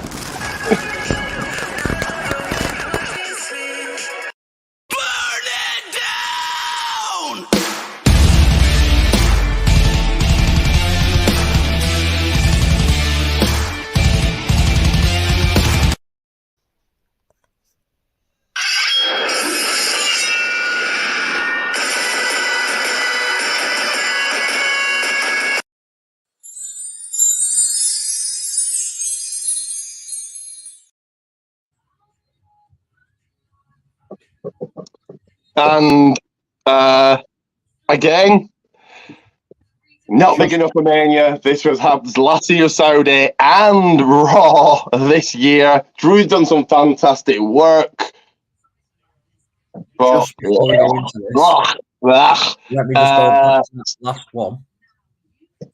I've liked the way that they've built Mami and Becky because they've made it so that Becky had to overcome certain obstacles from her past to get her into the position where we actually think she's a credible threat for Mami. Yeah, I agree. That was actually good, but Nia Jax is awful. Anyway, very nice. For the men's World Heavyweight Championship, it is Seth freaking Rollins taking on Scotland's own, and I'll be seeing you, Scotland, hopefully in June at Clash at the Castle. But Scotland's own Drew McIntyre, Elimination Chamber winner, Drew McIntyre. Again, this is a match from Raw 3 months ago, but now all of a sudden it's big enough for Mania. Billy, do you see Drew McIntyre winning in front of a crowd, or does somehow, somewhere, Seth Rollins retain? 2 possibilities could happen. Damian Priest could come out and pull Seth Rollins, but I don't see that. I see Drew McIntyre winning, getting that, and then getting screwed on Judgment Day. Damian Priest cashes in because they're not letting No. Priest is catching in at Mania, but not on Drew, which is going to upset Ian when this actually happens at the end of Mania. Anyway, the vibe I've been getting with Booker, he's been talking. They're going to probably do it on Raw because they want to keep him on Raw and they want to move Cody to SmackDown because USA asked for Cody. Well, 2 things. One, Booker, I respect Booker, 2-time Hall of Famer, met the guy, lovely guy, but he's not on the booking team. And SmackDown does not need Cody. SmackDown's way above any other wrestling show in the world right now. I think Priest cashes in, correct, on Cody. And it will lead to a feud between Drew and Damian. And Drew wins at Clash. No. Drew's going into that pay-per-view as champion. Scotland. He's retaining, not winning. The fuck? Going into Scotland as champion. Yes. But you could, no, not going to do, have Priest cash in there. You want to make him the ultimate heel, well, not the ultimate heel, but a heel. He does it there, but that's a very short-lived title reign for Drew. Yeah. The next I think CM Punk should have been the referee for this one because what he's on commentary, cool, but this is going to be Drew. There's no cashing from Priest. He might be tempted. He might attempt to cash in, but he's saving that for night 2. Later on in the night, should I say? So Rollins is going to lose, and Drew, a new champion, Drew McIntyre. Justin, are you picking a new champion, or does Rollins keep the gold? See, this is another one that I've been tossing around here because it's really confusing the hell out of me. Why would you pass up this Drew McIntyre character and not give him the world title? That's the tough part. But there's something that's still kind of like trying to nudge its way in here that keeps telling me that Seth is going to retain and we're going to get night 2 with both world champions standing in the middle of the ring. There's that part of me that's there, but again, the more like leading perspective here is Drew McIntyre wins the world title. It just, this Drew character, like clearly you can tell this was not going to be the matchup. It was clearly going to be Rollins and Punk. When Punk got injured, that threw it all that threw the wrench in everything, and then we got McIntyre. I think McIntyre still was the best absolute like second option here. There was no other person that would have made any sense besides Drew McIntyre. And now that Drew's doing this whole, I'm so happy I took out CM Punk. Greatest thing that could ever happen was taking out CM Punk. Like Drew McIntyre has been probably one of the best things on Monday Night Raw, easily. And definitely. I say you crown him. I say you do crown him. Like I still have that feeling that we could go with the second option, but I can't. I just can't like overpower the thought of just it being Drew wins the title in front of people at WrestleMania. It just makes more sense that to have him redeem that I didn't win a title in front of people. That's just, a lot of people could say that could come off as a heel thing. Like, I didn't win in front of people. You guys got to win titles in front of people and everything else. Like, I say give it to Drew. I think Drew's going to do it, too. Especially this week on Raw with the funeral. That was ultimate heel work. But the one thing he's got to get rid of is the 1, 2, 3 countdown on the Claymore, because that's getting the crowd involved. Ditch that at Mania. I mean, Drew dropped the greatest line that anybody has ever said, probably to CM Punk, and that's that whole "you're straight edge, you don't drink, you don't do drugs, but somehow you're always in rehab," and that absolutely killed me every time I hear that line. The line that Punk said back to Drew, he said, "This line." You're the chosen one. Who chose you? Say his name. Who chose you? Say it. Yeah. And he's not allowed to say the name. We all know that. So that was just oof. But it would have made sense for Punk to be referee because he's going to get involved. But him being on commentary, who cares? Cool, but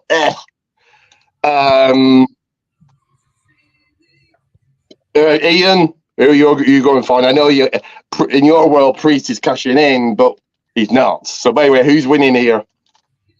I'm like Justin. I'm very torn as well. Like, yeah, you could have Drew win to give him his moment that he didn't get at WrestleMania 36 and bring the title into Clash of the Castle. But on the other hand, what happens if Drew McIntyre plays a part in the first main event on night 1? Do you have Seth Rollins win to strike back? And then the other option B is Priest as well, but do you do it at WrestleMania or do you do it on the Raw after Mania? Yeah, Priest is cashing in at Mania, but not on your. You'd be cashing in on your Golden Boy, won't he? So everybody knows that. Everyone knows he was cashing in on. Everybody knows. Everyone knows. I'm very, You really I'm don't. very torn, but I'm gonna play a set. I'm very torn, but because of the recent news with Clash the Castle, and just because of what's going on at night one, I'm gonna say Seth retains. Of course you are, because you want, oh, Cody to leave Champions Mania. If he doesn't, you'll cry. But he's not going to do. We all know he's not going to do. I'm not gonna cry at all, Ricky. Takes a lot to make me cry. Yet you think he's going to be in movies one day. God. Never going to be. He's never going to be The Rock. He's never going to be John Cena. He's never going to be Batista. Anyway. That's movies. This is wrestling. And Ryan, do you see a new champ crowned at Mania, or does Seth Rollins hold on to the gold somehow, somewhere? Now, again, I think that they've announced Clash at the Castle too early. So that kind of puts a spanner in the works for the whole. I think Drew wins it at Scotland. So I think Drew wins, but to give him the win at Mania, Damien cashes in, and then Drew's about to win, and CM Punk costs him the title. I don't know. I can't pick. There's two ways it can go. It's either CM Punk's going to screw Drew, or Damien's going to cash in on Drew. Drew's going to win. Punk's going to beat him at SummerSlam, and you're getting a heel Rollins. He's turning heel versus Punk at Mania, where Rollins wins the title back there because he doesn't like Punk. And what better way than to take the title off him? So I've just spoiled SummerSlam and next year's Mania for you. Anyway, He's on the booking team, guys. Yeah, he's on the booking team. He's on the booking team. Are you on the booking team, Ricky? How do you know what's going on? How do I know that's going to happen? Because Drew.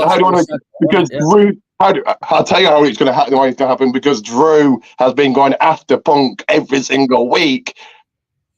Punk is back in a few months, so SummerSlam, and Punk's going to beat him. Punk is the so you give him a nice little title going until SummerSlam, and you get a heel Rollins versus Punk at Mania next year. But let's get to the biggest tag team match of all time and some greatness. And it is again another long video, but sorry, the Rock. Here you go.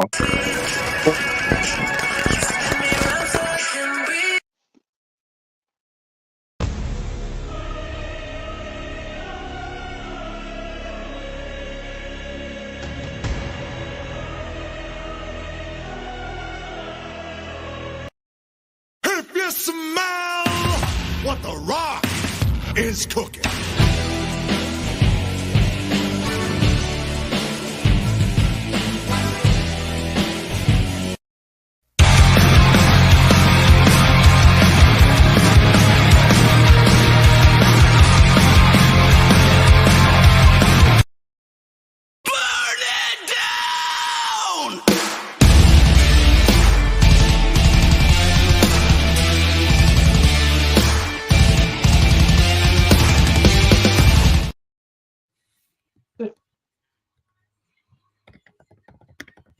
I'll be right here. She ain't going nowhere.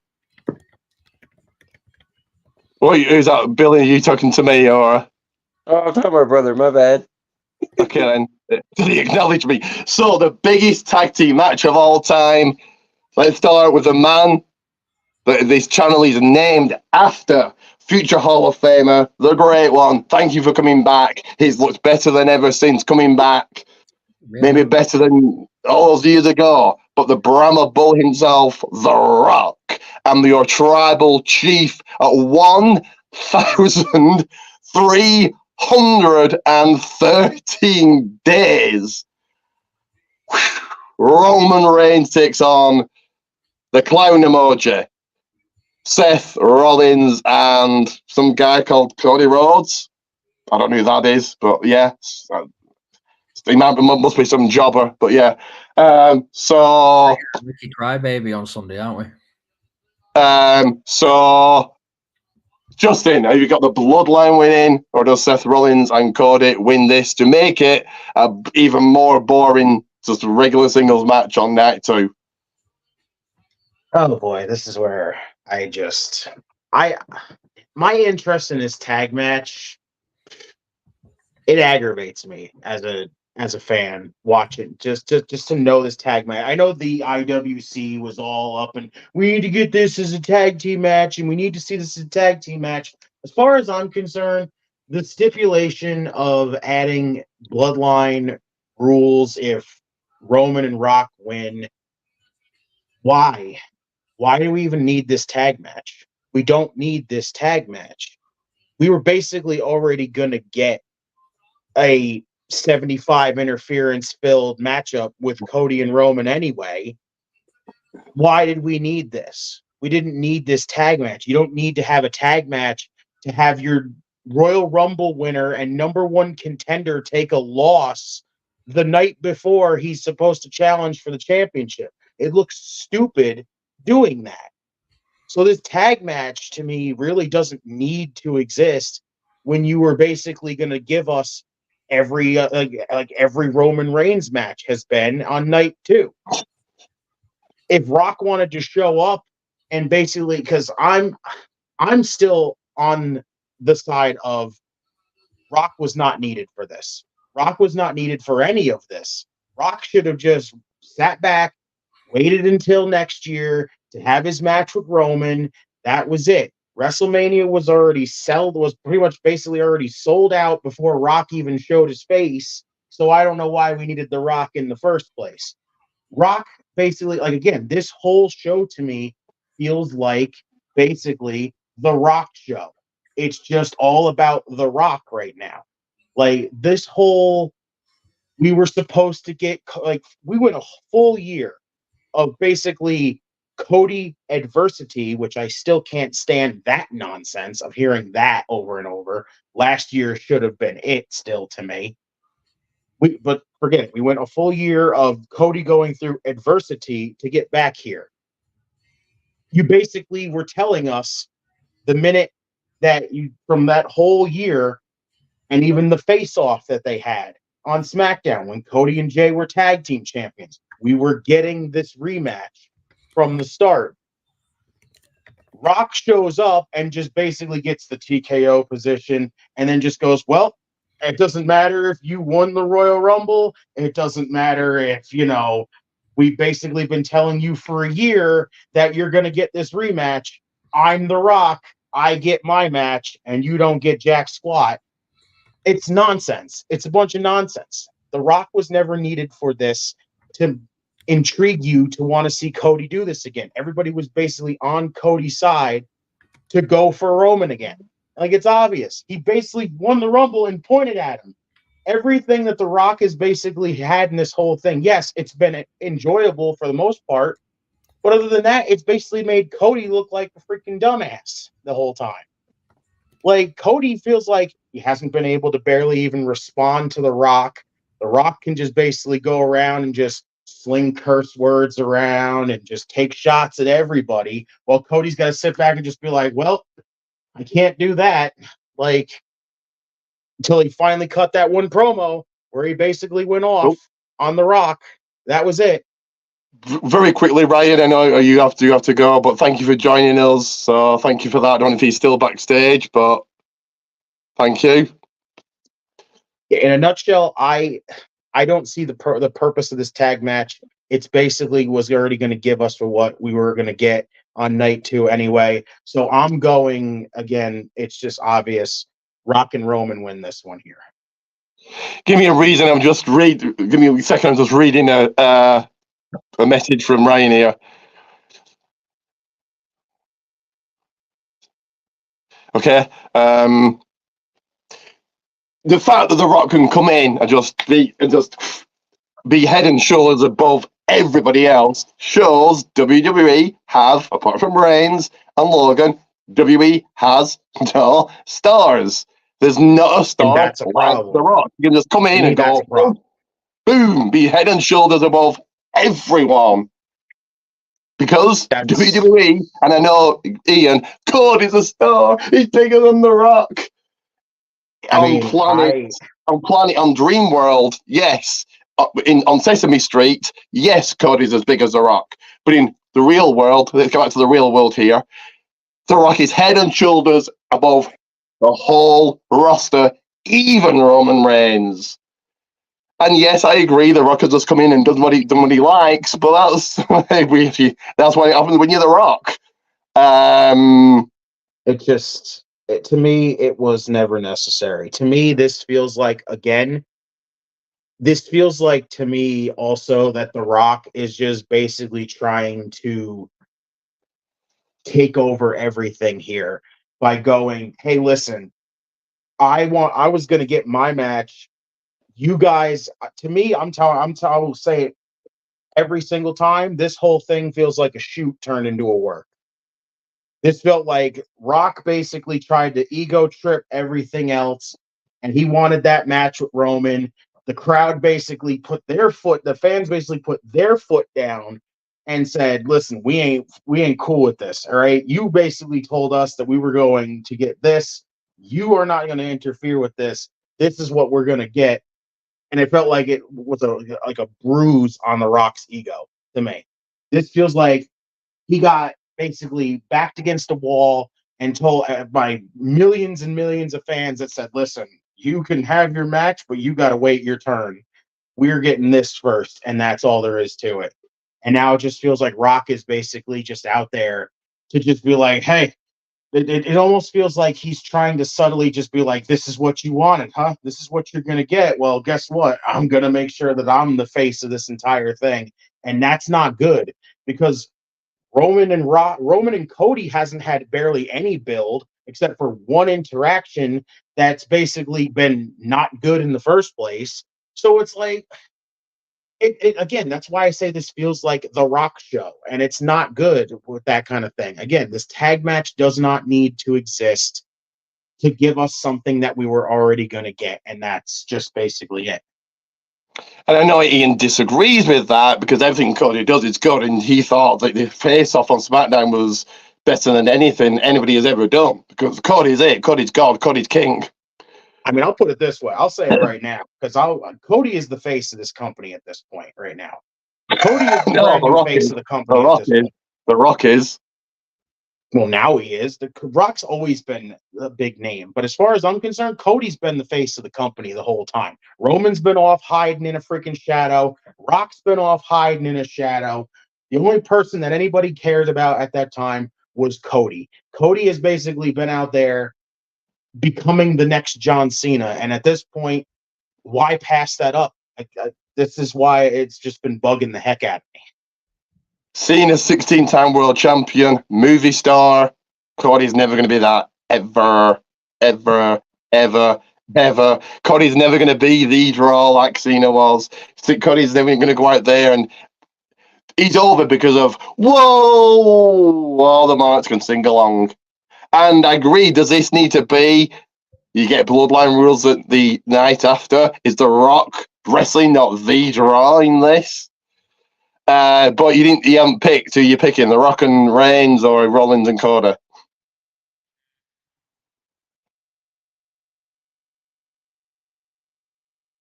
Am I muted here? No? What? Has Justin muted himself? No? No. All right, so who are you picking, Rock and Reigns or Rollins and Cody? It's the obvious, Rock and Reigns. And you're going to have, and this is why, multiple reasons why Rollins turned on Cody to cost him the title. I know, again, that's going to damage, that you don't want to hear that, Ian. But facts are facts. Cody's not leaving as champion, and we'll get to why. I think they basically solidified that there ain't going to be no Cody getting screwed over by Rollins. I think at this point they've solidified Rollins ain't turning. Why would they have it wouldn't make any sense. Okay, right, so why? One, you're going to have Rollins reach for that tag and Cody's took down by the Bloodline. Turn around into a spear, Reigns pins him. So where was Cody when he needed him? Cody treated Rollins as nothing but second best since the Rumble. Pointed to Reigns and said, "I want you" on SmackDown. See, Rollins, that's the title I want. At the WrestleMania press conference, just for a second, you forgot Rollins was even there. At the Elimination Chamber, Cody was, "I want to face The Rock." Rollins got behind him to say, "What about me?" So I think a turn's definitely coming. And then you're going to have Cody wanting to face Rollins, and Rollins going to say, "Now you want to face me." And he's been more focused on helping Cody than defending the title, and that's why he's going to lose. Billy, you still here? Right. I thought you turned into John Cena then for a second. So is it the bloodline? Are you going to acknowledge them, or does Rollins and Cody take VW? It's obvious as hell. Bloodline's winning.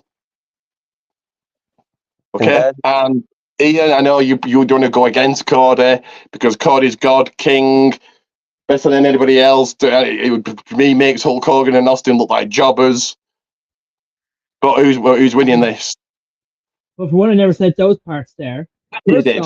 No, but you think he's going to be a movie star one day, and in the real world, nobody thinks that. But go on. I never thought Becky Lynch would be a best-selling author, but look at that now, or Meet the President. Okay, so and how many big name the big blockbuster movies Becky Lynch has been in? No, she hasn't. Well, she doesn't need them yet, but she'll get them. Anyway, no. Cody's never going to be in a blockbuster movie ever. Anyway, first off, in relation to what you're saying about the big stars, that's the fault of the previous management before the recent one. Second of all, I'm going to say Rock and Reigns to win this one because I think some of the part will also be played by Drew McIntyre because Seth Rollins and Drew is on night 2. And that's where you have Seth retain there. Because you want Seth to retain because you want Cody to win. Yeah, but also let's be honest here. Why you're saying that? You don't want anything to damage the fact that Cody could leave Mania as champion. Do you want Seth to win and Drew to catch in on him because Cody's got to win, finish the story? No, Cody's as bland as they come. Do you tell me what Cody's character is? He comes out, whoa! He wears a suit, says the same old crappy promo week in, week out. What's his character? He's a character that connects to the people because, like, you're going into Philadelphia. Philadelphia, am I right? If I can bring this up with you, Justin, isn't that an area full of working class? That's what most wrestling fans are. So he connects with the fans. So as a viewer, you would rather be here comes bland as they come Cody Rhodes or megastar, looking like a megastar. These muscles are out. One of the best. He gets the best entrance, bling around his neck. He's a movie star. The Rock. Who would you rather be? Cody? They both have good traits. Like, yeah. No. Who would you rather be as a viewer? The Rock or Cody Rhodes? It's a very hard. It's not a decision here. It's The Rock. Look how successful he is. Who would not want to be The Rock? Yeah, I'm not saying there's nothing wrong with wanting to be The Rock. I'm just saying is also you have to have characters like that, but you also have to have characters that connect to everyday working people. Cody is that. No. Most wrestling fans in the world are definitely going to want to be The Rock any day of the week. All his success, all of his big businesses, all of his movies, he looks head and shoulders above the whole roster. He's the guy. Cody's as bland as they come. Nobody wants to be him. Boring.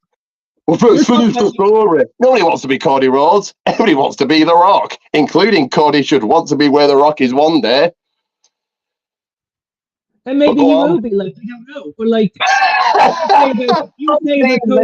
he's never going to be. He's never going to be a 2-time Hollywood, high-paced Hollywood, blockbuster movies, countless businesses, his own movie company, football league, tequila brand, energy drink brand, skincare brand. This is never going to happen. In Dream World, but he's never gonna be. He's never gonna be in a position where he gets paid a million on Instagram. Never, ever. He's never gonna be the most recognizable person in the world.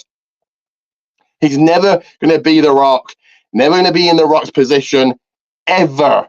Because outside of the wrestling world, he's a nobody. Outside of the wrestling world, outside of WWE, Cody Rhodes is a zero. Inside WWE, he's a star. But he's never going to be the go-to. He's never going to be the go-to name that you say to anybody in the world. Name me a wrestler, and they're going to say The Rock, Austin, Taker, Hogan, Cena. He ain't saying Cody Rhodes. So no, never going to be the guy. Never going to be The Rock. Never going to be in movies. And if he is, it'll be straight to DVD, awful B movies no one wants to watch. Or more straight to Netflix. What? Or more straight to Netflix or Amazon Prime. Last time I checked, isn't The Rock's upcoming film with Chris Evans going to Amazon Prime? And Chris Evans was Captain America. And where's Cody Rhodes' movies gone to?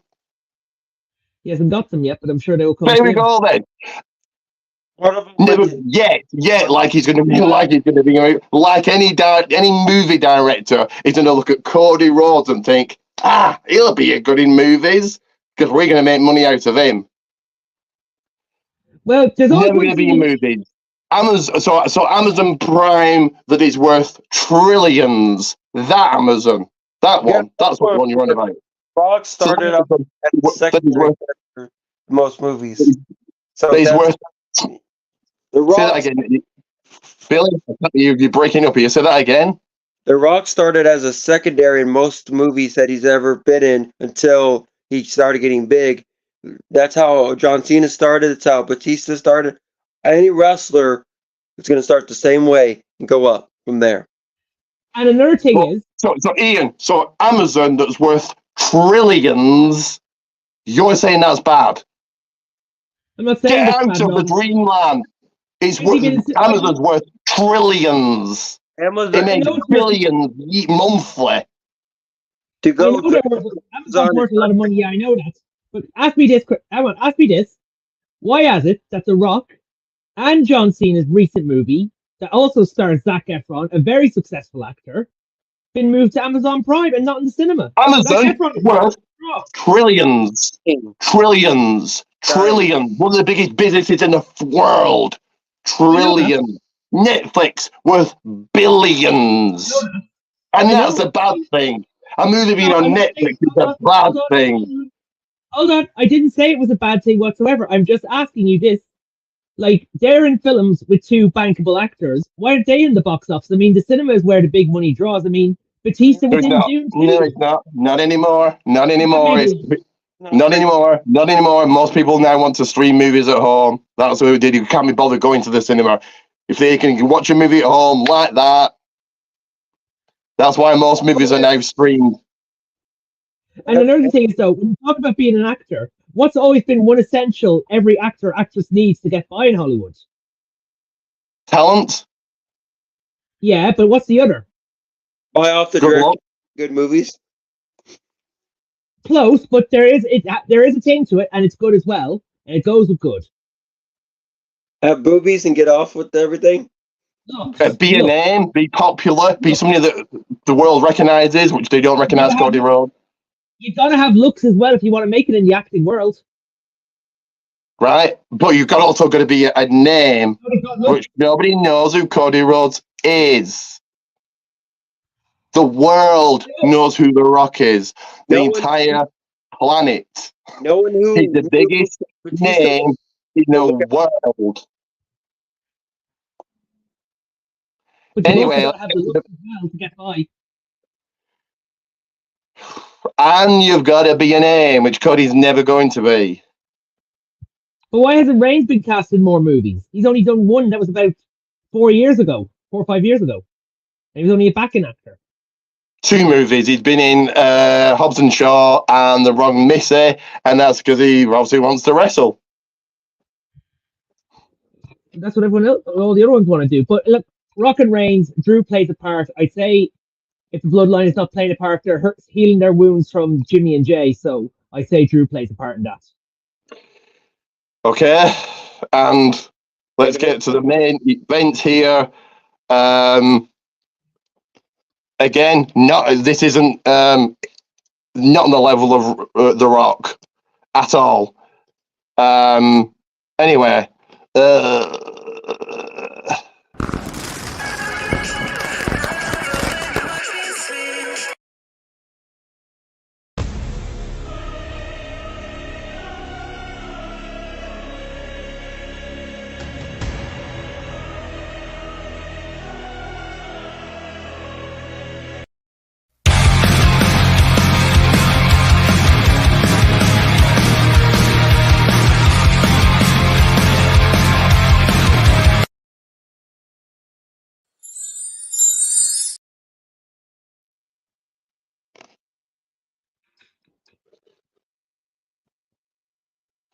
so for the undisputed WWE Universal Championship, your tribal chief, your head of the table, 1,313 days as champion. He'll break the record. This is what Cody will never do. He's going to break the record from Mania main events. He's the fourth longest reigning champion of all time, Roman Reigns, versus two-time Royal Rumble winner, the American Nightmare, Cody Rhodes. So, Billy, does your tribal chief completely destroy Cody, surpass Hogan, and probably just never lose? Or do you see a new champion here? I see a new champion because he wouldn't be the first time he will be actually on his own, no help whatsoever. Because you gotta remember, Cody has a team, and there's the bloodline. Cody Reigns will be on his own. Will be bloodline rules. So be as Justin said before, you'll have so much interference in this one. Yeah, Jay versus Jimmy, they're gonna take each other out. And then do you hear does Stone Cold take out The Rock? Does Cena help here? Does MJF help here? Does Dustin Rhodes help here? Jesus Christ, he's gonna be like, man. Sami Zayn can come out too because they've had history with the bloodline. Yeah. And if Cena and Austin are there, and again, I know that Cody makes those two look like complete and utter open card jobbers, but with Cena and Austin there, completely takes it away from Cody because they're not going to be there the night after, and the new champion, the star, is going to be there. We'll get to if there's a cash in a minute, but Justin, is Cody taking the gold?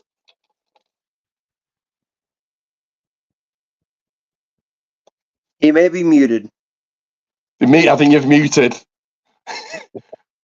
There's only one correct option here. Only one. I win. It's Cody or bust. That's it. It cannot be Roman. Roman cannot retain. Forget this whole talk.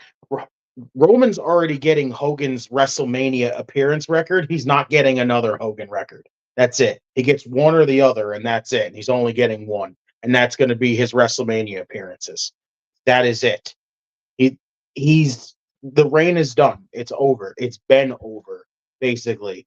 After SummerSlam, when they screwed up everything, and Roman decided to keep showing up less and less and less, Cody needs to win this championship. This is it. Champion back. I'm expecting, again, I'm not trying to be the guy and be like, Roman's reign has been terrible. Again, we're never going to see a reign like this ever again. Either ever again or for years. It might even be, but this is it. It's run dry. There's nothing left to tell. If you want to continue telling the bloodline story, get the title out of it, because the title does not need to be involved to tell the rest of this bloodline story. That is it. If you want Rock and Roman, that is it. You basically, this is how if we're going to get it next year, more than likely we're going to get it next year. It doesn't need to be for the title. That's it. The title needs to be far away from that whole situation whatsoever. And again, you get more story out of the two for the two of them as a build-up with the title not involved. If Roman loses, look what story you get to tell here of Rock being disappointed in Roman to be like, we could be turning Roman babyface in this situation here, for all we know. At this point, I'm expecting nothing but chaos. I want at this point, I want full-on Avengers mode here right now. You're gonna get your bloodline interference. I need Cody freaking with every bit of backup that he can get to even those odds right now. We're gonna get Jimmy involved. There's your Jey Uso appearance to take out his brother. Solo goes to get involved. We get Cena to get back for having him lose at Saudi Arabia. And when Rock starts to stick his nose in there and that glass shatters, we better see either an ATV or a full-on Stone Cold truck coming down that ramp to go give that Rock one more stunner. Rock flopping like a fish. At this point, they basically told us we're going to get Cena and Austin. Between the production truck that was in the background when Cody got beat up in the rain, and the fact that during the Reigns documentary, Cena and Austin were all over that documentary, they are basically telling us the two of them are going to be there at that show. It's going to be carnage. It's going to be full-on friggin' Infinity War. It's going to be insanity. And at that point, when the glass shatters, it's going to be nuts. When Cena shows up, it's going to be nuts. When Cody wins the title, it's going to be nuts. At this point, when Cena takes out Solo, Jay takes out Jimmy, if Seth tries to come out and help and he gets taken out, and Austin takes out Rock, you leave Cody and Roman to themselves with Cody winning the title. That is all that needs to be at this point. Cody needs to beat Roman clean. It cannot be like Austin hits a stunner on Roman and then there's your turn. We're not going to get I don't think we need a Rock turn yet. We don't need a Rock turn until later on when you tell more story with it. After this, you just go full Avengers. Cody gets the clean win over Roman with no interference. It's done. It's over with. That's it. And it needs to happen because this reign has basically reached its point where it needs to be over.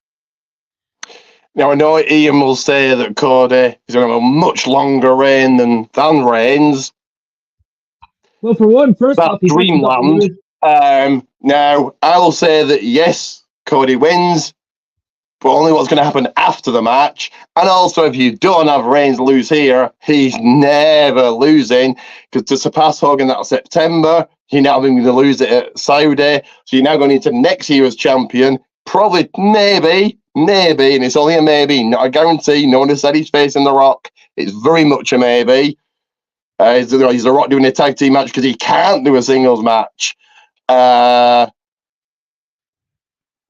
if he faces The Rock next year, that's for the title. The Rock's not winning, so you're getting another year's Reigns as champion.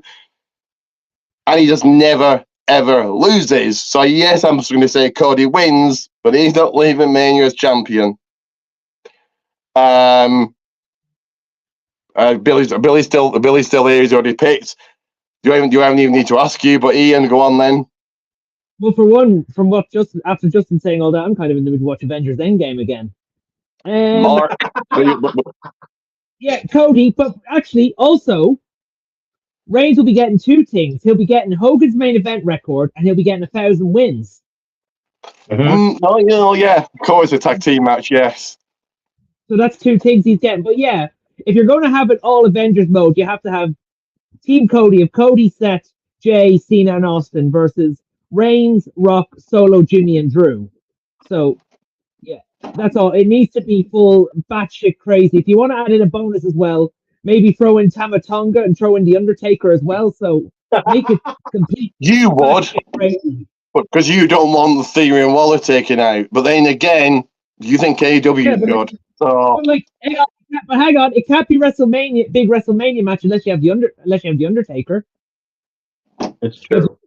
Taker and Kane are going to take out Waller and Theory because they're going to complain he didn't win the match. If you good, that's all right there. But let's up the ante. Take Kane out of the picture. Have Austin come in on his monster truck, and then Taker come in on his bike. Then Remember, you think AEW's good. Nobody thinks it's good. 700,000 fans a week thinks it's good. Yeah, but Ricky, we're not talking about AEW, so stop using that line over and over again. Yeah, but I'm always going to use that because it's awful. It's not been profitable in 5 years. Not been profitable in 5 years. It's not over anywhere in any country. America, Canada, England. It only did so well at Wembley because it's the first ever big time event. WWE could have done the same, possibly even Impact could have done the same to show you that it, and they're selling less tickets this year, so that proves it was just because it's a big time event in Wembley. Not that AEW wasn't the draw, and the ratings have dwindled. So nobody thinks it's good. Nobody thinks it's good. The ratings have dwindled in 5 years. But why are we bringing up AEW when I'm giving you a thing that could actually make the main event a bit fun, like Austin coming in on his monster truck and Taker coming in on his bike at the same time? That would be fun. Again, bear in mind, AEW. You actually choose that shite and think it's good. You're like Lois Griffin running for mayor and putting everything on 9/11. But you tune into Dynamite like a mark and think it's good. It's not. You're just You tell me how a company that's been profitable in 5 years is good. It's not made money. We're talking about WrestleMania. We're talking about WrestleMania. I just threw in an idea. But again, you actually enjoy what AEW does, so. When it comes to the Priest cash in, I don't see it happening in this match. I don't. I think Priest is going to show up during the world title match. If Drew's going to win the title, I could see them doing that as he'll try to pull a Seth. He'll try to pull a Seth. He'll come in. He'll catch in the middle of the world title match, and he'll lose. It's going to be Priest taking the pin, so that way somehow Seth gets a little bit of protection instead of being like, hey, we're just not going to, bury Seth Rollins all night. That'd be a good moment as well. Or else he fails to cash in. And you won't put it to leave as champion. So what's going to happen is Seth most definitely is turning. He's going to come down to, you're going to get a lot of mayhem. He's going to come down to Reigns and Cody. Seth is going to be there, and you think, this is it. Okay, Cody wins. So yes, Cody wins, but after the match, he's going to hand him the title, take him out, and Priest cashes in because you say this all the time, Ian. Make new stars. What better way than to have Priest holding the title, hand raised by The Rock at the end of the biggest mania of all time? Doesn't make him a star. Again, outside of WWE, not one person knows who Damian Priest is, but it makes him a star for the future.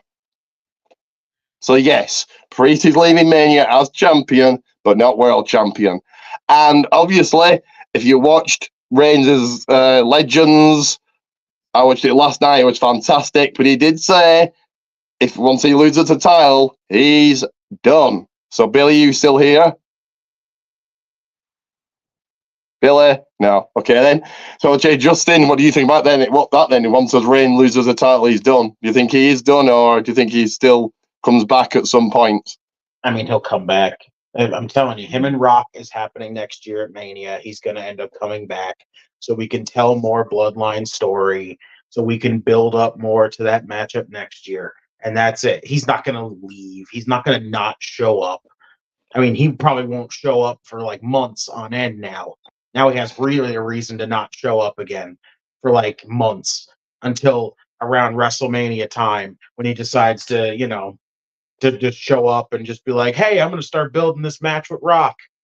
Well, that's it. Like, he can say that he's not going to be around, that he's going to leave. He's not going to leave.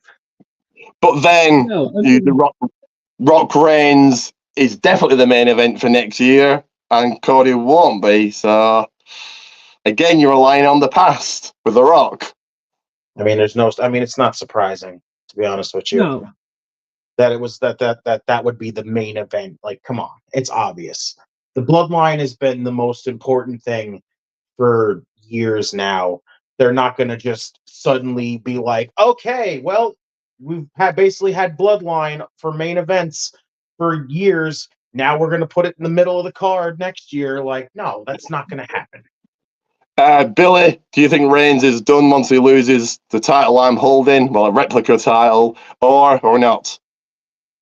Definitely losing the belt, but it's going to set up him versus The Rock for Mania. Okay, then. And Ian, do you think he's done or not? No, because they'll have one more match with him and Cody, and then they build for Rock versus Reigns, and then you get that at WrestleMania. Nobody but you and all the other Cody crybabies wants Reigns and Cody to have another match, because you would probably want Reigns to lose again. So, no. If they're going to build to it, like, you have The Rock, like, putting pressure on Reigns, and then if Reigns fails to capture that one, Rock puts more pressure, Roman snaps and turns face. Yeah, that would be a great build for a second match. No. Reigns is a good heel. The Rock is a great face. No. The Rock is actually doing some of his best work with his final boss character. Reigns, even being heel, has been getting cheered for the last 3 years. Reigns could pull it off, and he'd still get cheered. But only you would want Reigns to lose again to Cody. No, it should be one and done. Reigns loses this and then never loses ever again. Ever. I know that, again, Cody's God and he's king, and he makes every other wrestler ever look like complete jobbers. But no. So yeah, that's it. That's all the matches. 13 matches. Probably the longest show we've done. About The Rock. He stole the final boss gimmick that was from Booker T. What, Billy? You're going in and out. He's muted himself. What? The Rock stole the final boss gimmick from Ryan Davison from Booker T's school, who had it way before The Rock did. I don't think he did, but he technically is a boss. And again, unfortunately for you, Ian, The Rock runs WWE. Him and Ari Emanuel run it together. He's just one little step below Ari Emanuel, and now he's not going to say no to The Rock. Look what The Rock has done. He can come out and have 30-minute promos, swear all the way through it. So if Rock wants a cash-in happens. So unfortunately for you, what The Rock wants, The Rock gets. And what if he doesn't get what he wants? Are you going to become a Roman or a Rocky crybaby? What if he doesn't get what he wants? What? Have you been watching? Have you been living in a cave? The Rock wants 30-minute promos, gets 30-minute promos. The Rock wants The Rock gets what The Rock wants. Have you been watching? I have been watching. I'm not saying that he hasn't gotten what he wants, but on this occasion, he doesn't get what he wants. Are you going to become a Rocky and Roman crybaby? So Ari is going to say no to The Rock. You do know that Ari Emanuel doesn't have a clue about wrestling, and it's just he sees dollar signs. You do get that, don't you? And Triple H has zero say over The Rock. So if The Rock wants it, he gets it. Ari's not going to say no. The Rock is something that Cody's never going to be. A very successful businessman, massive movie star, and he's been friends with Ari for years. So no, Ari's not saying no to The Rock. The Rock could come out and say, I want this show named after me, and Ari would go, okay, Rock, you can have it. Well, hang on. Ari Emanuel took over from the previous person who we can't say. So as in the position he's in, he's also going to have a bit of a backbone. Ari and The Rock run WWE. Ari's not like Vince backstage in grill position, booking the show. He has zero clue about wrestling. He's just seeing dollar signs. He's looking at it. Oh, I can make money out of this. He may know about wrestling. No, he's a fan, but he doesn't know how matches to come together and all of that. It's just money to him. So no. The Rock gets what The Rock wants. If The Rock wants a cash-in to happen, it's going to happen. All he's got to do is click his fingers and it happens. I was not going to say no to him. They've been friends for years and The Rock's a mega success. Oh, Billy's gone now. Thank you. Well, thank you for Billy for joining us. And yeah, I'll finish up here then. 2.5 hours, so you're right, Ian, a long show. So, Justin, do you want anything to promote? I know your podcast is coming back, so do you want to promote that or not? You can follow me on Twitter, X, whichever one you want to call it. I still call it Twitter most of the time. But you can follow me at JustinTime211. Follow my co-host, my brother, at JeremyInTime721. In Time Wrestling Podcast. Yes, I just basically have kind of came back, I guess you could say. Still kind of getting the flow here, so it might be a little bit before the podcast gets started up again. But more than likely, for now, the show will probably either end up being a solo podcast for a little while, or I don't know, maybe I'll start bringing people on at that point. But I'm aiming to bring the show back. Okay, then. And I'll put you backstage for now, but thank you for joining us, and it was great having you again. Thank you. And Ian, yeah, you got nothing to promote, have you? No. Do I get a thank you? Then. And I'll be live this weekend, Stand and Deliver watch along, WrestleMania watch along both nights. So join me for that.